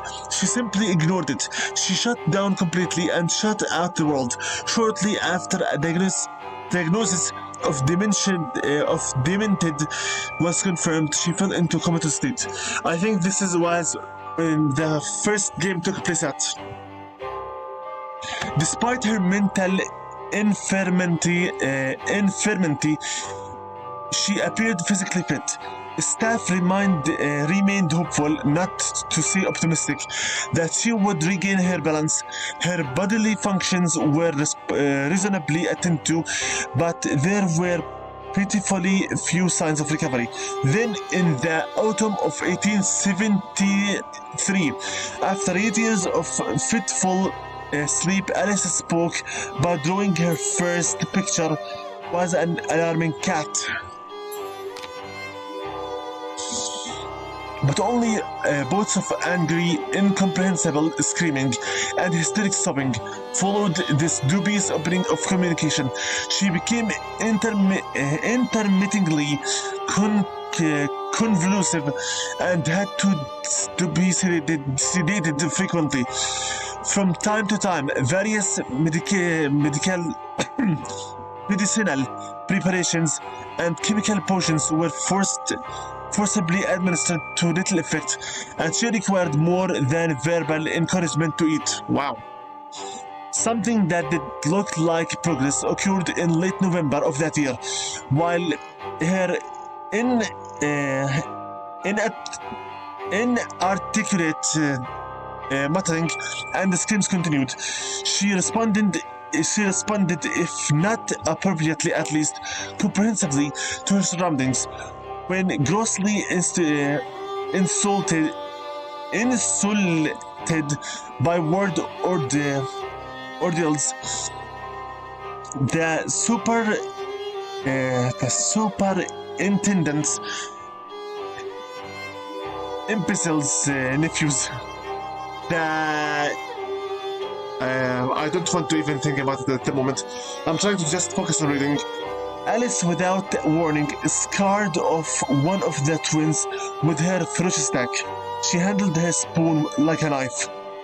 Oh, and made the other bleed like a struck pig.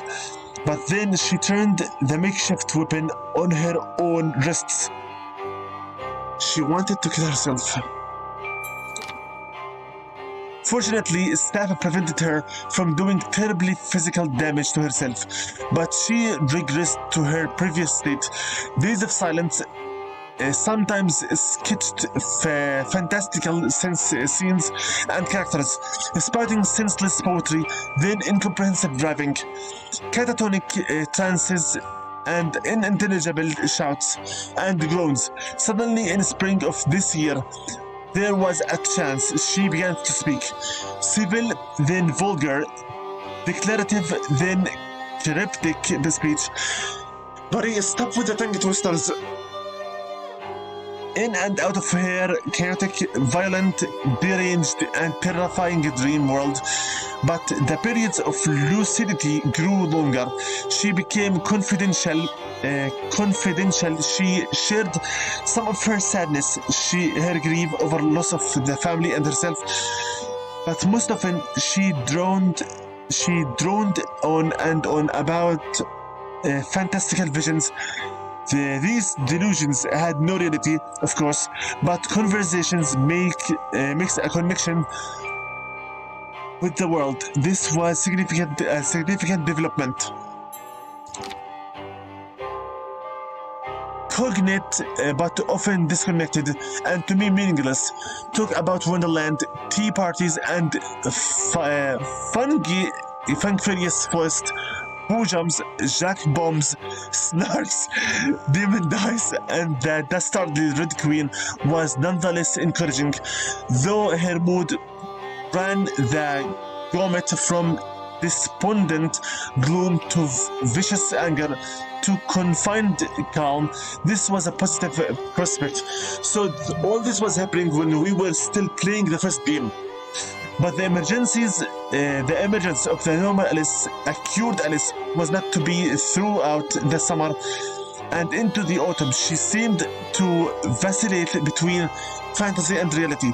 By October, my own health failing, I recognized I had done everything I was capable of doing for her. After a decade of treatment, having addressed her psychic condition with a full array of our aged therapies, she had emerged from the catatonia, but we didn't know why. I once thought the drug regimen had been effective. Now I vigorously doubt it. Unification with her childhood toy. It turns out that Rabbit was a stand-in for the original, which disappeared years ago. Something I said, she did nothing at my command. Instructions, entreaty, or request to extent she was cured.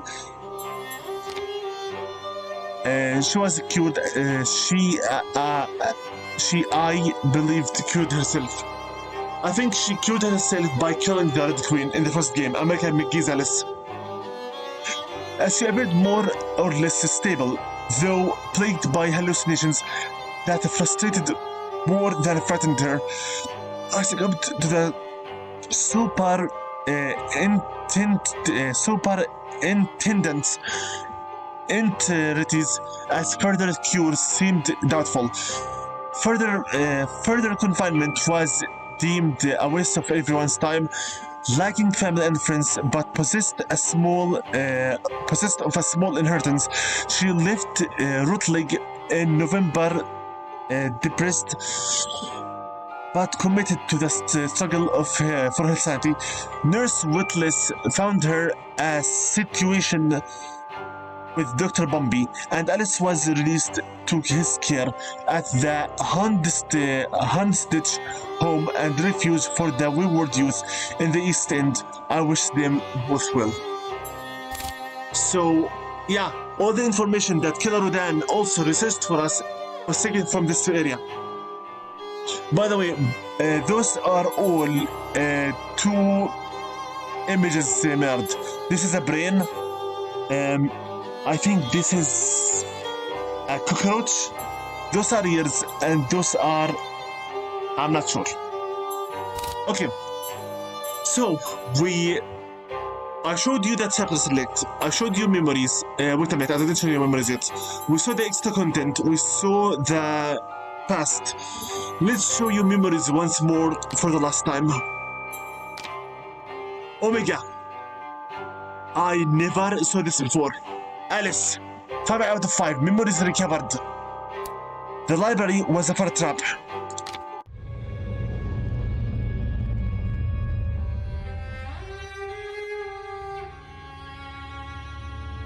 Our lovely library was a fire trap. A conflagration waiting to happen.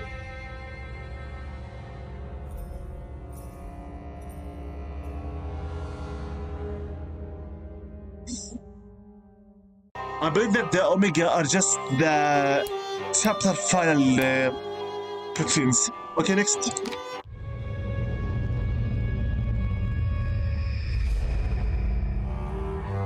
I was the last one in the library the night of the fire. The log I added to the grate was dead when I went upstairs to bed with Dinah. If it wasn't, I may be responsible for my family's deaths.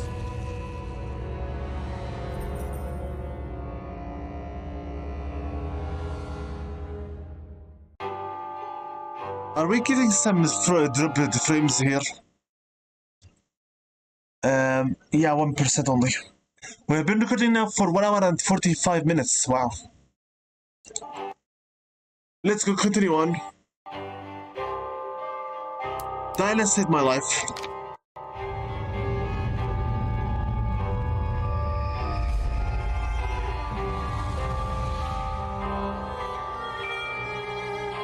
Dinah saved my life. I survived because she showed me how to escape. I didn't leave the lamp in the library, and Dinah didn't knock it over. The lamp and Dinah were upstairs when I went to bed. Dinah was in the room with me when the fire started.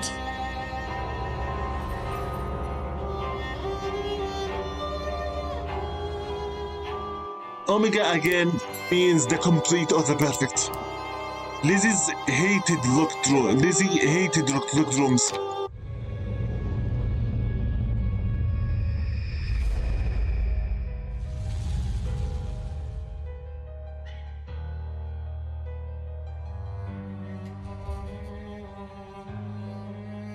Lizzie hated locked rooms. Her room was further from the fire than mine. Smoke could not have killed her. She never locked her door. And besides, she knew another way out of the house.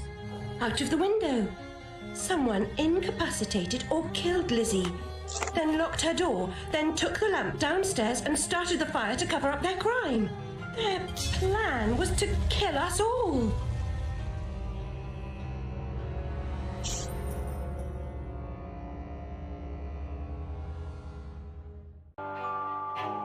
Okay, last one.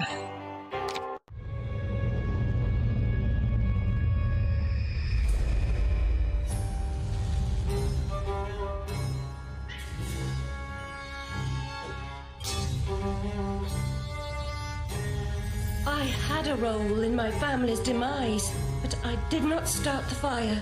Centaurs don't live in Oxford, but a certain doctor did. I saw him, a preening undergraduate. Now I remember him. That key belongs to Lizzie's room.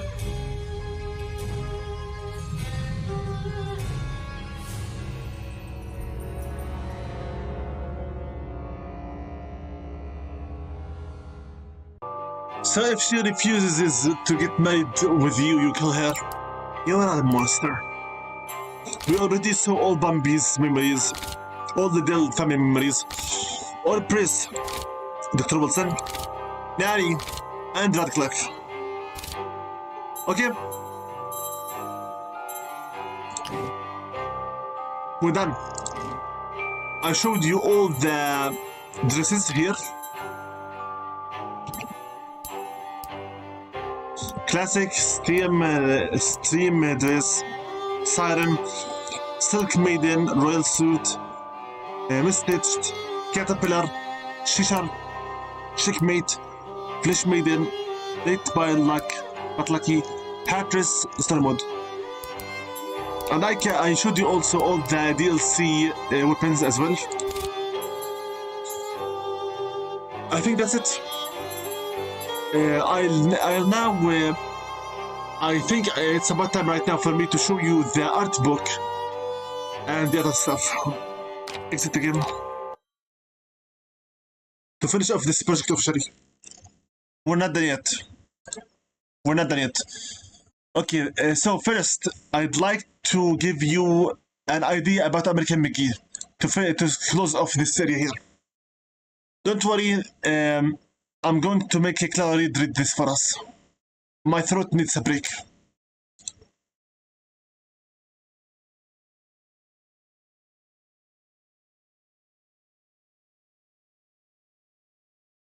American McGee. American James McGee, born December 13, 1972, is an American video game designer. He is best known as the designer of American McGee's Alice, its sequel Alice, Madness Returns, and his works on various video games from ID Software. Early life edit. American James McGee was born on December 13, 1972, in Dallas, Texas, to an eccentric mother who was a house painter. His only interaction with his biological father was on his 13th birthday, a meeting which turned violent as McGee's father drunkenly assaulted him that night too. McGee was highly creative and was gifted in mathematics and science, taking an early interest in computer programming. He was eventually accepted to a magnet school for computer science. In explaining where his name came from, McGee has said that his mother was a hippie and was inspired by a woman she knew in college that named her child America. Yes, my mother named me that. She claims a woman she knew in college, who named her daughter America, inspired the name. She also tells me that she was thinking of naming me Abnard. She was and always has been a very eccentric and creative person. American McGee 3. McGee had a number of stepfathers when growing up until his mother finally settled into a relationship with a transgender woman. When McGee was 16, he came home from school and found his house empty and abandoned. The only things left were his bed, his books, his clothes, and his Commodore 64 computer. His mother had sold the house to pay for 2 plane tickets and the fee for her girlfriend's sex reassignment surgery, leaving him on his own. He packed up his computer, dropped out of high school and took a variety of odd jobs, finally settling on a Volkswagen repair shop for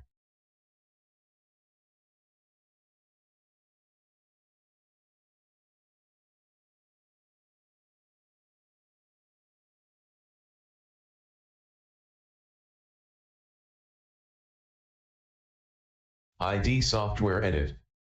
At 21, McGee, an automobile and gaming enthusiast, moved to an apartment complex where he met and befriended John Carmack.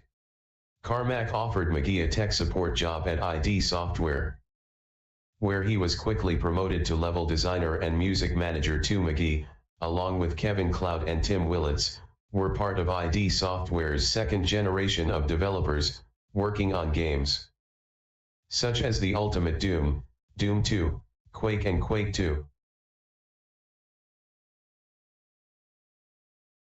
In 1998, McGee was fired from ID Software. 5 later, McGee would say that the day he got fired was very meaningful to him. 6.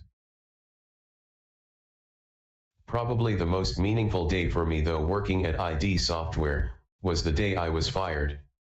I felt a mixture of terror and freedom that was so significant and powerful it combined together all the good and bad of the years I'd spent working with Carmack, Romero, and the others, and kicked me out into the world to fend for myself.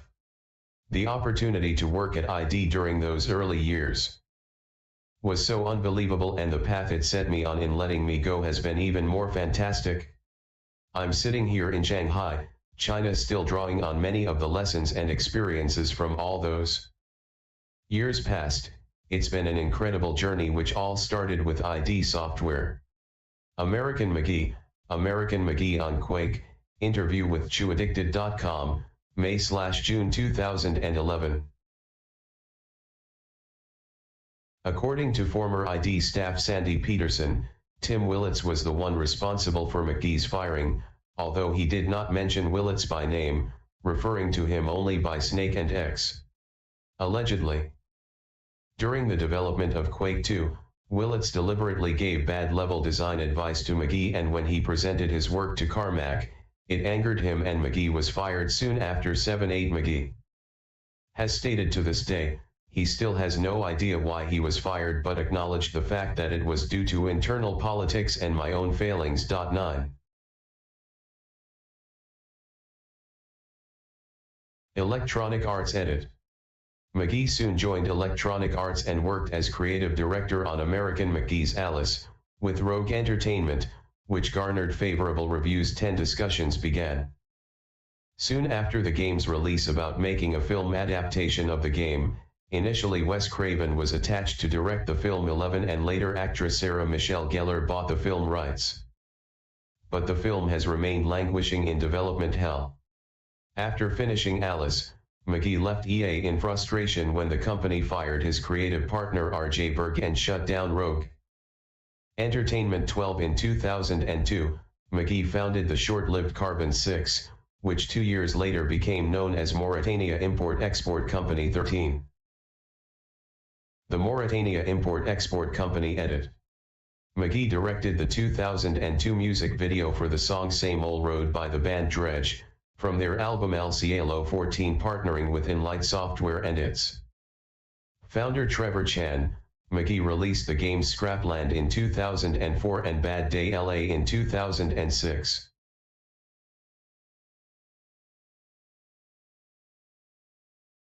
Spicy Horse edit. McGee in 2006. The planned American McGee's Oz, which was to be produced in conjunction with Ronin Games, was cancelled over financial difficulties at Atari. American McGee's Grimm. Developed by his Shanghai-based game development studio Spicy Horse for the online service Game Tap, was released in 23 weekly episodic segments, starting in 2007. At the 2009 DICE Summit, Electronic Arts CEO John Riccitiello announced that a sequel to American McGee's Alice was in development for PC, PlayStation 3 and Xbox 360 by McGee's Spicy Horse Studio 1516 in July 2010, at the EA Showcase in San Francisco. Spicy Horse and EA announced that sequel's title, Alice, Madness Returns, released less than 1 year after its announcement, on June 14. More recently, McGee's Spicy Horse expanded to include another brand, Spicy Pony, to produce digital mobile media games for the iPhone platform. Their first title, Dex IQ, was released in early December 2009, and its follow-up, Crooked House, was released in March 2010. Both had iPad versions released in June 2010. On December 17, 2010, McGee's old company, the Mauritania Import-Export Company, was dissolved and all intellectual property was transferred to Spicy Horse 17.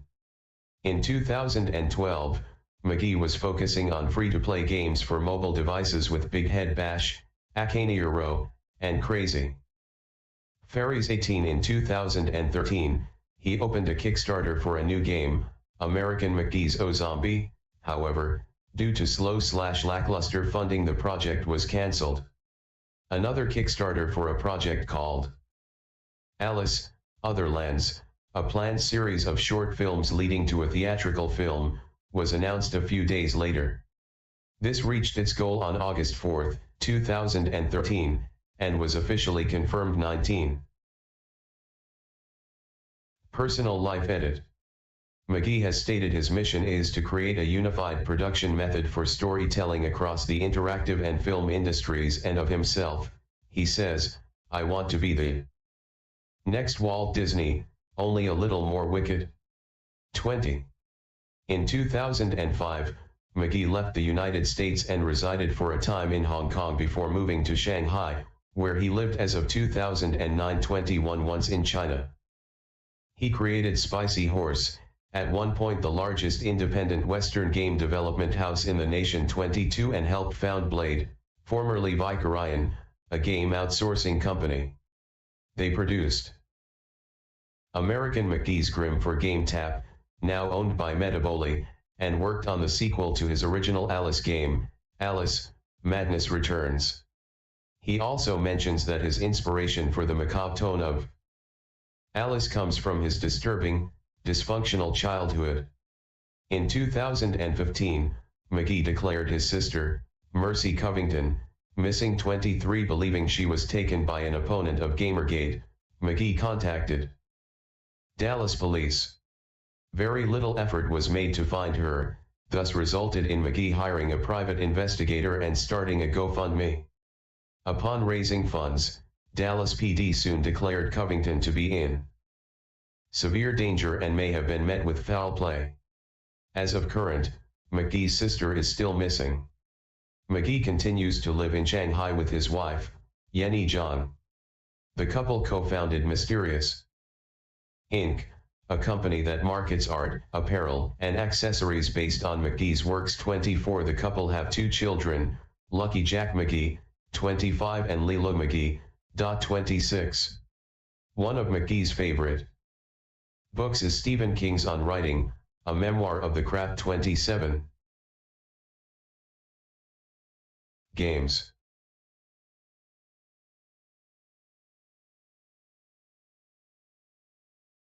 (1992), Wolfenstein 3D, Tester, Atari Corporation. 1993, Doom, Level Designer, Sega. 1994, Doom 2, Hell on Earth, Level Designer, ID Software. 1995, The Ultimate Doom, Level Designer, GT Interactive. 1995, Doom, Tester, WMS Industries. 1996, Quake, Level Designer, Sound Designer, Tools Programmer, ID Software. 1996, H-Zone, Co-Producer, WizardWorks. 1996, Hexen, Beyond Heretic. Co-Producer, GT Interactive. 1996, Final Doom, Level Designer, ID Software and Atari Incorporated. 1997, Quake Mission Pack 1, Scourge of Armagon, Level Designer, ID Software. 1997, Quake Mission Pack 2, Dissolution of Eternity, Level Designer, ID Software. 1997, Quake 2, Level Designer, Sound Designer, Tools Programmer, Activision. 1997, Doom 64, Level Designer, Midway Games. 1998, Dominion. Storm Over Gift 3, Sound Designer, IDOS Interactive. 2000, Timeline, Co-Designer, Co-Writer, IDOS Interactive.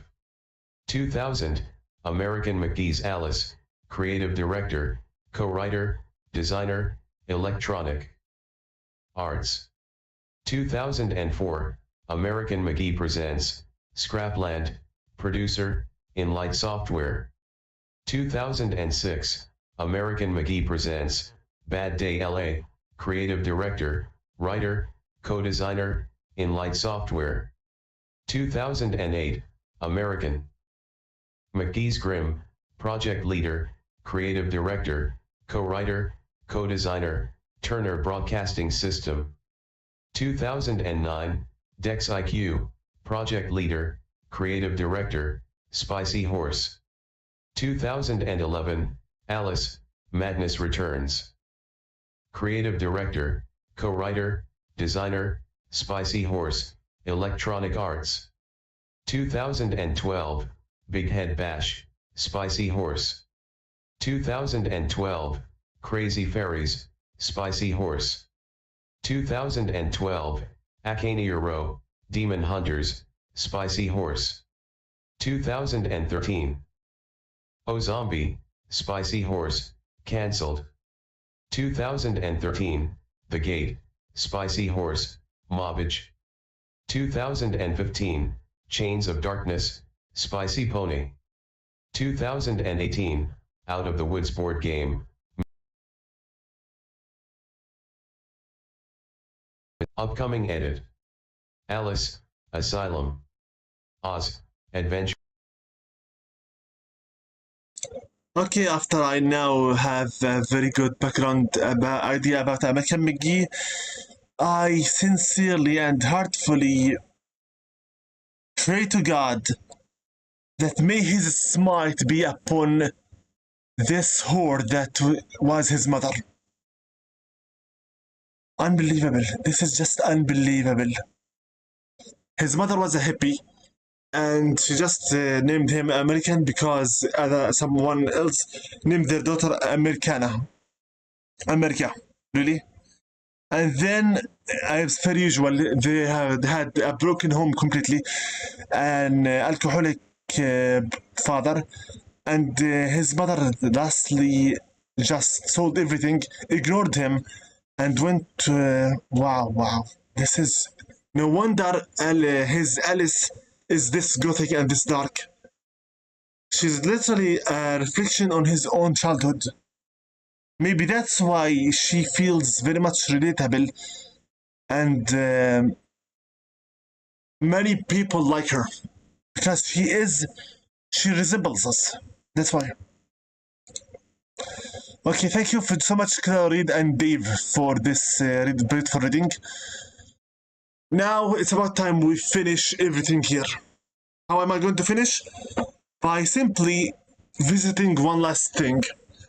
I'd like to quickly take a look at the English manual and at the Alice Madness Returns art book. This is the English manual for the first game, American McGee's Alice. I will not read anything, I will just show you how to play the game, help, glossary terms. Okay. Content, system requirements. Clean up your system before running the game. What is DirectX? How to store it. Some more notes. CD-ROM. Welcome to the player guide. Welcome to Wonderland. The controls. The movement. Main menu. Game start. Load and save. This was for the American McGee's Alice, the first one. Still stuck? Give us a call. Remember. I'm not really sure what these are, but maybe some notes. Yeah. Those are the notes from creating an easy info report. November 1864. I believe we already read all of this. We already read all of this in her past memories. Yeah, all of this are just her past memories. We already read them all.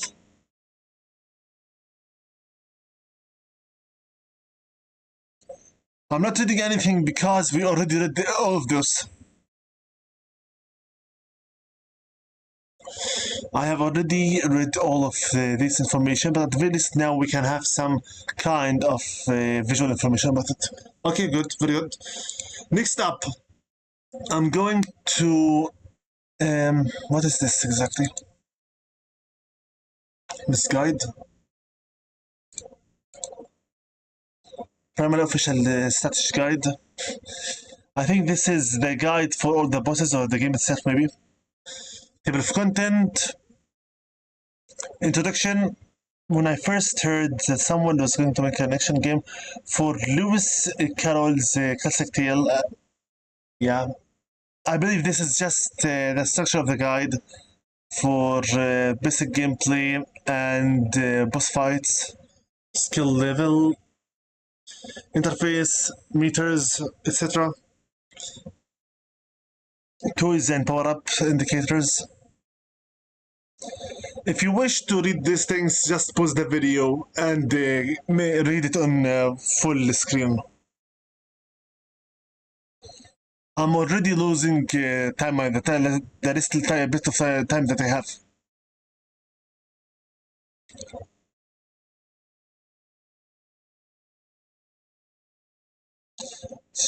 Basic training. This is actually a full layout walkthrough guide.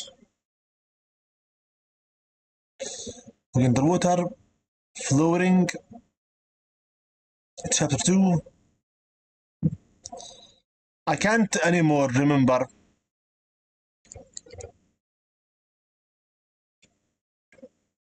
They here explain what the dice do.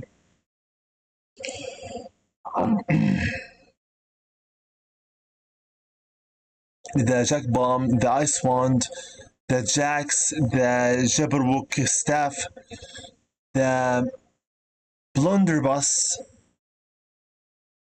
power-ups, the Grasshopper Tea, the Mock Turtle Shell, the Dead Time Watch, the Darkened Looking Glass, Chapter 3 Wonderland Residence.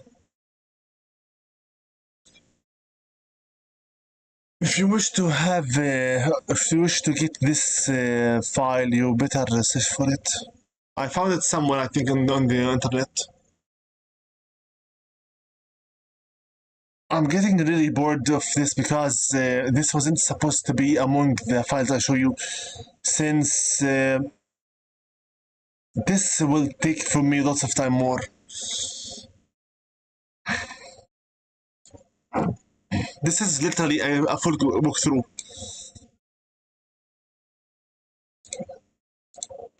If you want to download your own version of it, just search for it. American McGee's Alice Misk Wind English Guide.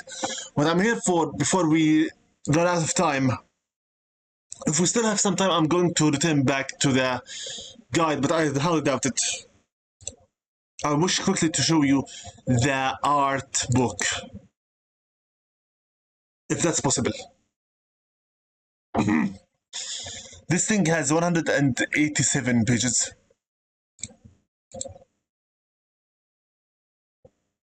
Introduction by American McGee. The Art of Alice Madness Returns.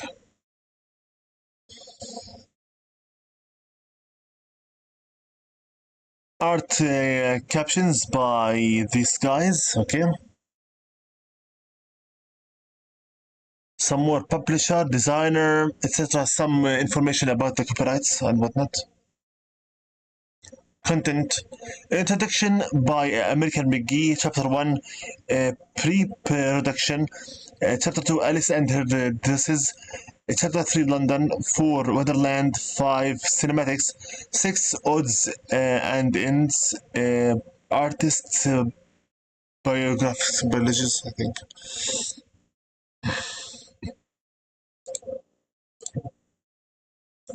Introduction by American McGee. 1997. California Highway 1 is generally regarded as the most beautiful highway in the world. Along this road, Alice found its genesis. I was listening to the Crystal Methods Trip Like I Do, and the lyrics sampled from the Dark Crystal, mixed with the crashing sea, rock cliff, and reckless driving, inspired the core vision to the game. Another world, another time, in the age of wonder, another world, another time. This land was green and good until the crystal cracked. The word wonder triggered visions of a dark and lustrous wonderland, one in which something had cracked and resulted in a more sinister version of the world. Other tracks on my playlist at that time, like Rob Zombie's Living Dead Girl, helped to further inject tone into the story and characters as the idea formed. Back at EA's Redwood Shores campus, my creative partner RJ Berg and I sketched a narrative and designed material that drove concept art creation around characters, weapons, worlds, and items. Writing and art worked hand in hand to form a more complete concept of the world. The idea was to present something classic and dark, not necessarily my own vision of what Dark Alice's adventures in Wonderland might be, but a vision what felt like it would be could be a natural extension of the world and characters in it. In Carol's books, And this was the first challenge, defining the characters. Many of the early concepts images tried to do something with Alice as a character, things that strayed too far from the natural evolution of the original material. There were manga, futuristic cartoons, and sexy interpretations. It seems everyone had a twist they wanted to put on the visuals, but none matched what I had in mind, which was getting out of the way of the thing that it wanted to be. That was until Terry Smith and Norm Filkel came along and nailed it. In a few simple black and white sketches, they captured visions of Alice, the Cheshire Cat, and the Mad Hatter that became the foundation of all the other concept images to come.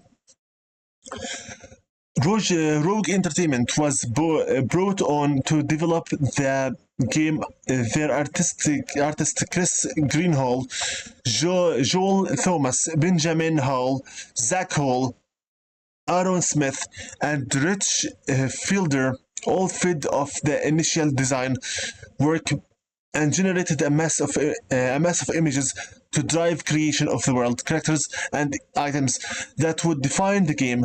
2 years of the game development passed in a blur. The result was something of beauty. Alice was released to great critical acclaim and went to sell over 1.5 million copies worldwide. It was a little game that no one at EA had much expectations for. They even allowed it to grab an M rating at first for the EA title, probably thinking it wouldn't make much noise, but noise it made, and lots of it, and for a moment was basked in the warmth of a job well done. Might we make a sequel or another twisted fairy tale? No. RJ was let go.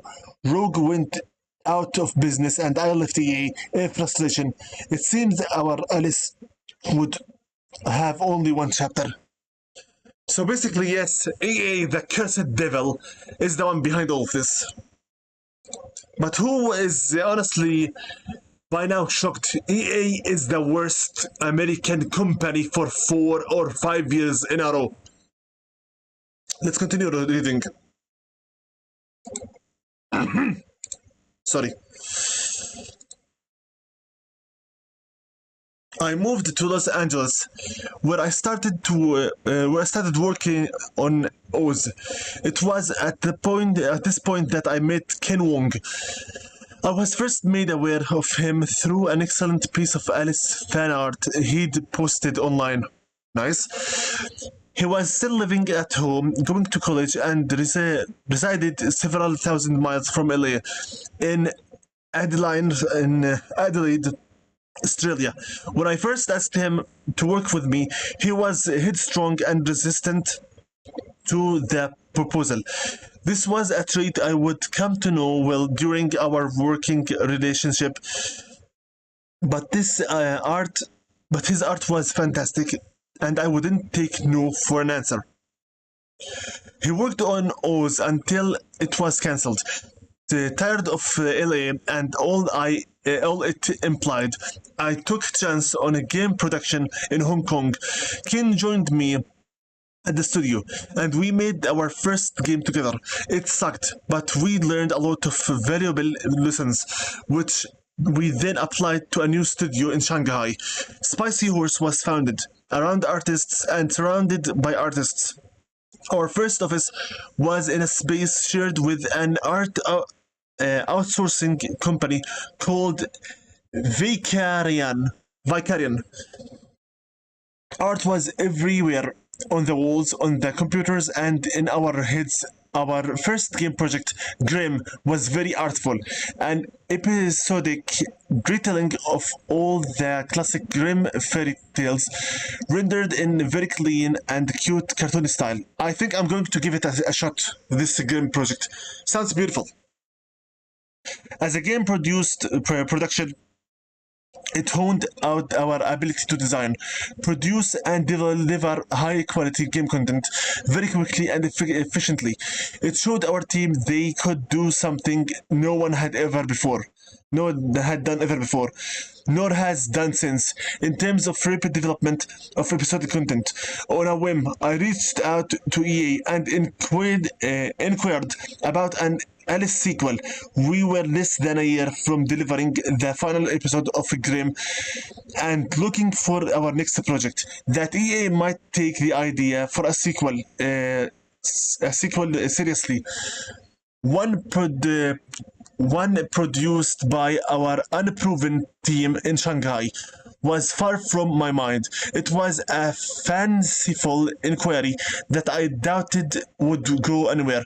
Luckily for us and Alice, the ever supportive crew in Electronic Arts Partners made the deal of a reality and has supported us greatly throughout the development. 10 years after that drive along the California coast, I'm sitting in our Shanghai studio, looking out over a team of 85 people who are producing one of the most beautiful video games I've ever seen. Alice Madness Returns has been in production for nearly 2 years now, and we can tell we are about to deliver something awesome, scary, and artistically meaningful. Contained within the pages of this book, you will find the explorations, concepts, sketches, and final renders that chronicle the development of Alice's next chapter. At Spicy Horse, a fresh group of artists under the direction of Ken have managed their own getting out of the way to let Alice flow through them and into their art. But as with the first, this new adventure has picked up little bits of each artist along the way. This is Alice's world, but it is also theirs, and now it's yours. Enjoy. American McGee, Senior Creative Director, Spicy Horse Games, Shanghai, December 2010. Let's look at the beautiful art of American McGee's Alice Madness Returns. And I swear I disown EA's involvement in any of these games. This kind of a treatment for all their developers is a crime. So first one, the Liddell House, I believe this is. And Alice is a giant distillate. Nice work. Pre-production. Oh boy, this is going to take a lot.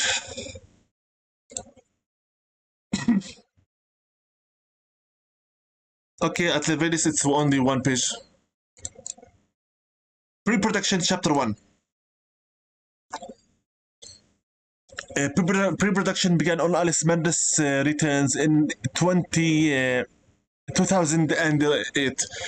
The Spicy Horse team, art team at Nako, Hong Li, Wang Shingo, Yuan Shofeng, Sun Guoliang, and Tyler Lockett had spent the past 2 years working on American McGee's Grimm, an episodic PC game with a clean, cartoony look inspired by 1950s illustrations and animations. The multi-platform, yet untitled Alice sequel couldn't be more different in its style, with its focus on surrealism, psychosis-bending imagery, and heavily Victorian Gothic influence. We expanded our team, adding Po Jin Song and Jin Lee, and contracting some freelance artists for outside perspective. An initial challenge for us was to arm the Chinese artists of our team with an understanding of what surreal meant and what the Victorian sensibility was. Two concepts at the very core of Alice's in Wonderland. We studied the book by Carol and its many illustrations, including the classic series by John Tennell. We explored other Alice incarnations by other artists and filmmakers, including the original American McGee's Alice and art by its fans. We sought out painting, photography, sculptures, engravings, films both new and old, anything that could inspire creepy, nightmarish, disturbing imagery in our imagination. Artists we've found particularly inspiring included Dave McKean, Mark Raiden, and I cannot read this name, sorry. But we drew from a wide variety of sources, including cosplay, custom jewelry, collector's doll props, Burning Man art, and taxidermy. We also owe a lot of fantasy films like the Never-Ending Story, The Dark Crystal, Return to Oz, The City of Lost Children, The Pan's Labyrinth, as well as the work of the Creature Shop and the Brothers Quay. During the pre-production, we like to create as much art as possible. Some of it's requests to support the early game design documents, but a lot of it comes from very open design briefs. Much of this art ends up inspiring the story, gameplay, and world. Therefore, our artists were given a lot of freedom to imagine what Alice's return to Wonderland might look like. As the art flowed and the schedule crept towards production, I began to work on a style guide to start drawing all these talented artists in the same direction.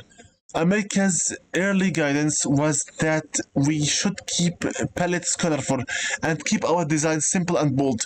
In the following pages, you will see an incredible gallery of mostly unused ideas, which would have its place in an alternate Alice story, but may not have fit into our gradually evolving vision for this game. Here you can see our other directions for what this game could have become. Since I promised ZPTV 123 and the others to stay away from 3 hours timeline, I'm going at the very least to show you some artworks. Once we reach at maximum chapter 2 or even before it, I'm going to stop the video and we shall continue with this art book later.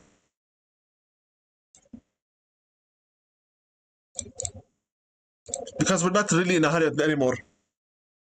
This was in American McGee's Alice. I'm not going to read the notes, sorry. The Mad Hatter, some more. That is the Queen of Hearts, I believe. Okay, very good. Excuse me. I believe this is those are the concepts for Alice's own dress. Right here.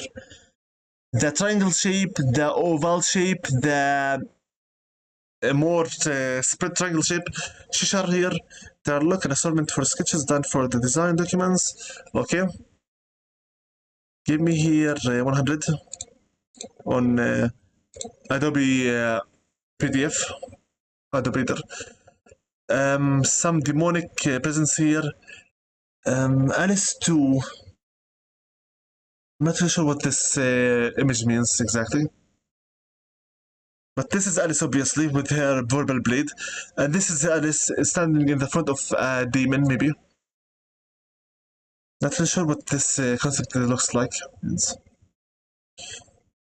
Left Son Julian.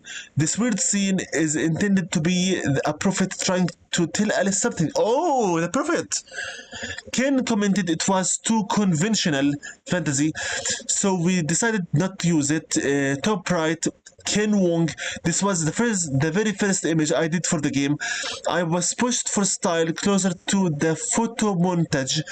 Babies are creepy. I remember even at this date, we were talking about whether there should be light bulbs in Wonderland. Bottom right, Louis Mello. Nothing is what it seems in Wonderland. The trees are hollow. The clockwork is ticking inside them. In fact, the whole world of clockwork are ticking while Alice tries to find her way around. This is a study for the game poster based on the forest and the clockwork setting, which we think was emblematic to the game series. I didn't even notice this. Wow. So this is just because the babies are creepy. And this was supposed to be the prophet, which turned out to be Caterpillar. Lovely. Very lovely. Wow. I think this is another one. Don't go, stay with us, Alice. Oh. Taylor Lockett, this idea came from the desire to see Alice running on the walls and ceiling. KW and MC Ishier inspired environment, which we tried to get into the game, but which ultimately posed too many technical problems. I could see that happening.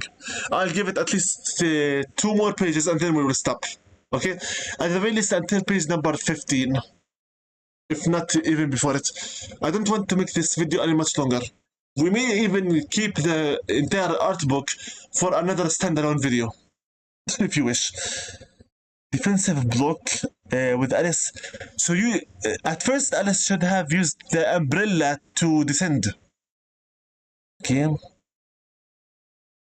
The umbrella breaks. She uses the umbrella itself to slide on wires. Wow. I can't read this. Either too small or it will take too much time. Excuse me? Tyler Lockett, KW. In our initial design, Alice was armed with an umbrella in London, which she could use as a tool or a weapon. Interesting. Taylor Lockett, sagging and warped Victorian slum house. I was looking closely at the brilliant set designs in Carol Reed's Oliver, KW. One of our first test assets. When you outsource 3D art, you need to add as many notes and instructions as possible for the artist. Makes sense. Okay, I think this will be the last page because I'm reading way too much. No worries, we can start the next session of Alice Madness Returns, simply bonus part number 2, until we finish this book as is. Yes, I would like to finish all the 187 pages. Deal with it. I want to give American McGee as much advertisement and as much credit as I can. I want Alice Asylum to be real. Sun Young, KW, an early exploring for a forest environment. Okay. By the way, I know for a fact I may be butchering some of the Chinese names, but I don't care. I will read them the way they are. Neko, this was my first design for Alice. This brief was quite simple, but a Victorian animal with a scene and shows some gameplay. At that time, I knew little about Victorian style, so I collected a lot of references. Then I made this. It is the Alice world in my mind. KW. One of the challenges of working with Chinese artists is that they are not as familiar with the surrealism as Westerners are. However, I think Nako showed a good understanding in this picture. It also has quite a Victorian sensibility to it, which was another challenge for them. My homage, my respect for you, honestly. Okay, let's see the next ones. Tyler Lockett. Alice warns a group about the dangers of drug use. This is lovely. Okay. What is this? What are these both? Taylor Lockett. The March Hare's house. I wanted the top hat on the skull to read as his house, and the white trees to read as the skeleton's ears. This is creative. Okay, Emmanuel Marlin. This was the initial idea, a giant Alice wearing the rabbit's house. Unfortunately, it doesn't give her much room for destructive mobility. Oh. Okay. Okay then. I'm going to stop at the moment in this page, number 13, because most of the session was taken by the memories and the gameplay itself, the show off. Also, honestly, American McGee, my purest condolences about your childhood. That was very tough. Cursed be, cursed might your mother be. Honestly, 15 out of 187. I don't know anything about your mother, but purely and honestly, cursed and might God smite her. Even though she gave us the gift that is you yourself, her exceptional lunacy is unreal. But it again, you could say that maybe his very much hard childhood is what gave birth to this greatness in the shape of his own Alice. Still, this is unforgivable. This is seriously unforgivable. Wow. Anyway, yes, I know the project is already finished, but we are still going through the bonus parts. In fact, I'll quickly better edit the name of this video. Bonus part, part 1.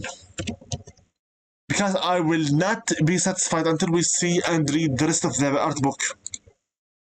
If you want the links for the art book or for the walkthrough guide, I'm more than ready to provide them within the description. Only under request. I will not do it on my own. They need to be searched. With that being said, I'd like to pray peace be upon all of my subscribers and commentators, followers, fans, and friends. Everyone from the beasts of the Other Empire and everyone from the Discord server. Free YouTube friends. By name. Peace be upon Thunderstruck Gaming, B809 Gaming, Lux Bear, Marcus, Crash 31, Mark IC2211, Rogue Agent Carodan, Trifield, CPTV123, Matthew Event 21, Sagata Crawl 85, Arfarel, Musclepan Gaming, and Babak Sabres. This has been with you, your host Invisible from Invisible's Gaming Channel, striking at your hearts from the dark side of the moon, and also your host that is genuinely thinking about migrating from YouTube to Rumble. But more about that will arrive later. And this has been with you the bonus first part of the aftermath after finishing the Let's Play project of Alice Murders Returns by American McGee and Spice Horse. I curse EA from all of my heart. Please be careful, stay safe, and stay healthy. We are living in very unguaranteed times, very uneasy times, and very uncertain times. So keep your friends and family close to you. My condolences, my sincerest condolences, American McGee. And keep your enemies even closer to you. You don't know when you'll need help and you don't know where it will come from. Why do I keep saying this? Because your family and friends can very easily be turned into your enemies, and they already know your strengths and weaknesses and can very easily destroy your life. And your enemies can, within specific situations, become parts of your family and your friends. You don't know who your friends are, your family is, or your enemies are. So make sure you keep them all nearby you. You don't know when you'll need help and where it will come from. From which side, you may never know. Give credit where credit is due. Give gratitude where gratitude is due. And always remember, it's much easier and simpler to say thank you for someone than it is to buy flowers for the deceased. Because the dead will never appreciate you for it. They will not appreciate it from you and will never receive it, truly. Until next time, I wish for you, I hope for you the best of luck and the best of safety and health. Invisible with you, sign out. Stop the stream. Hopefully in the next session we shall finish off this project officially by showing off the art book, all of it, and then we're done officially. Take care.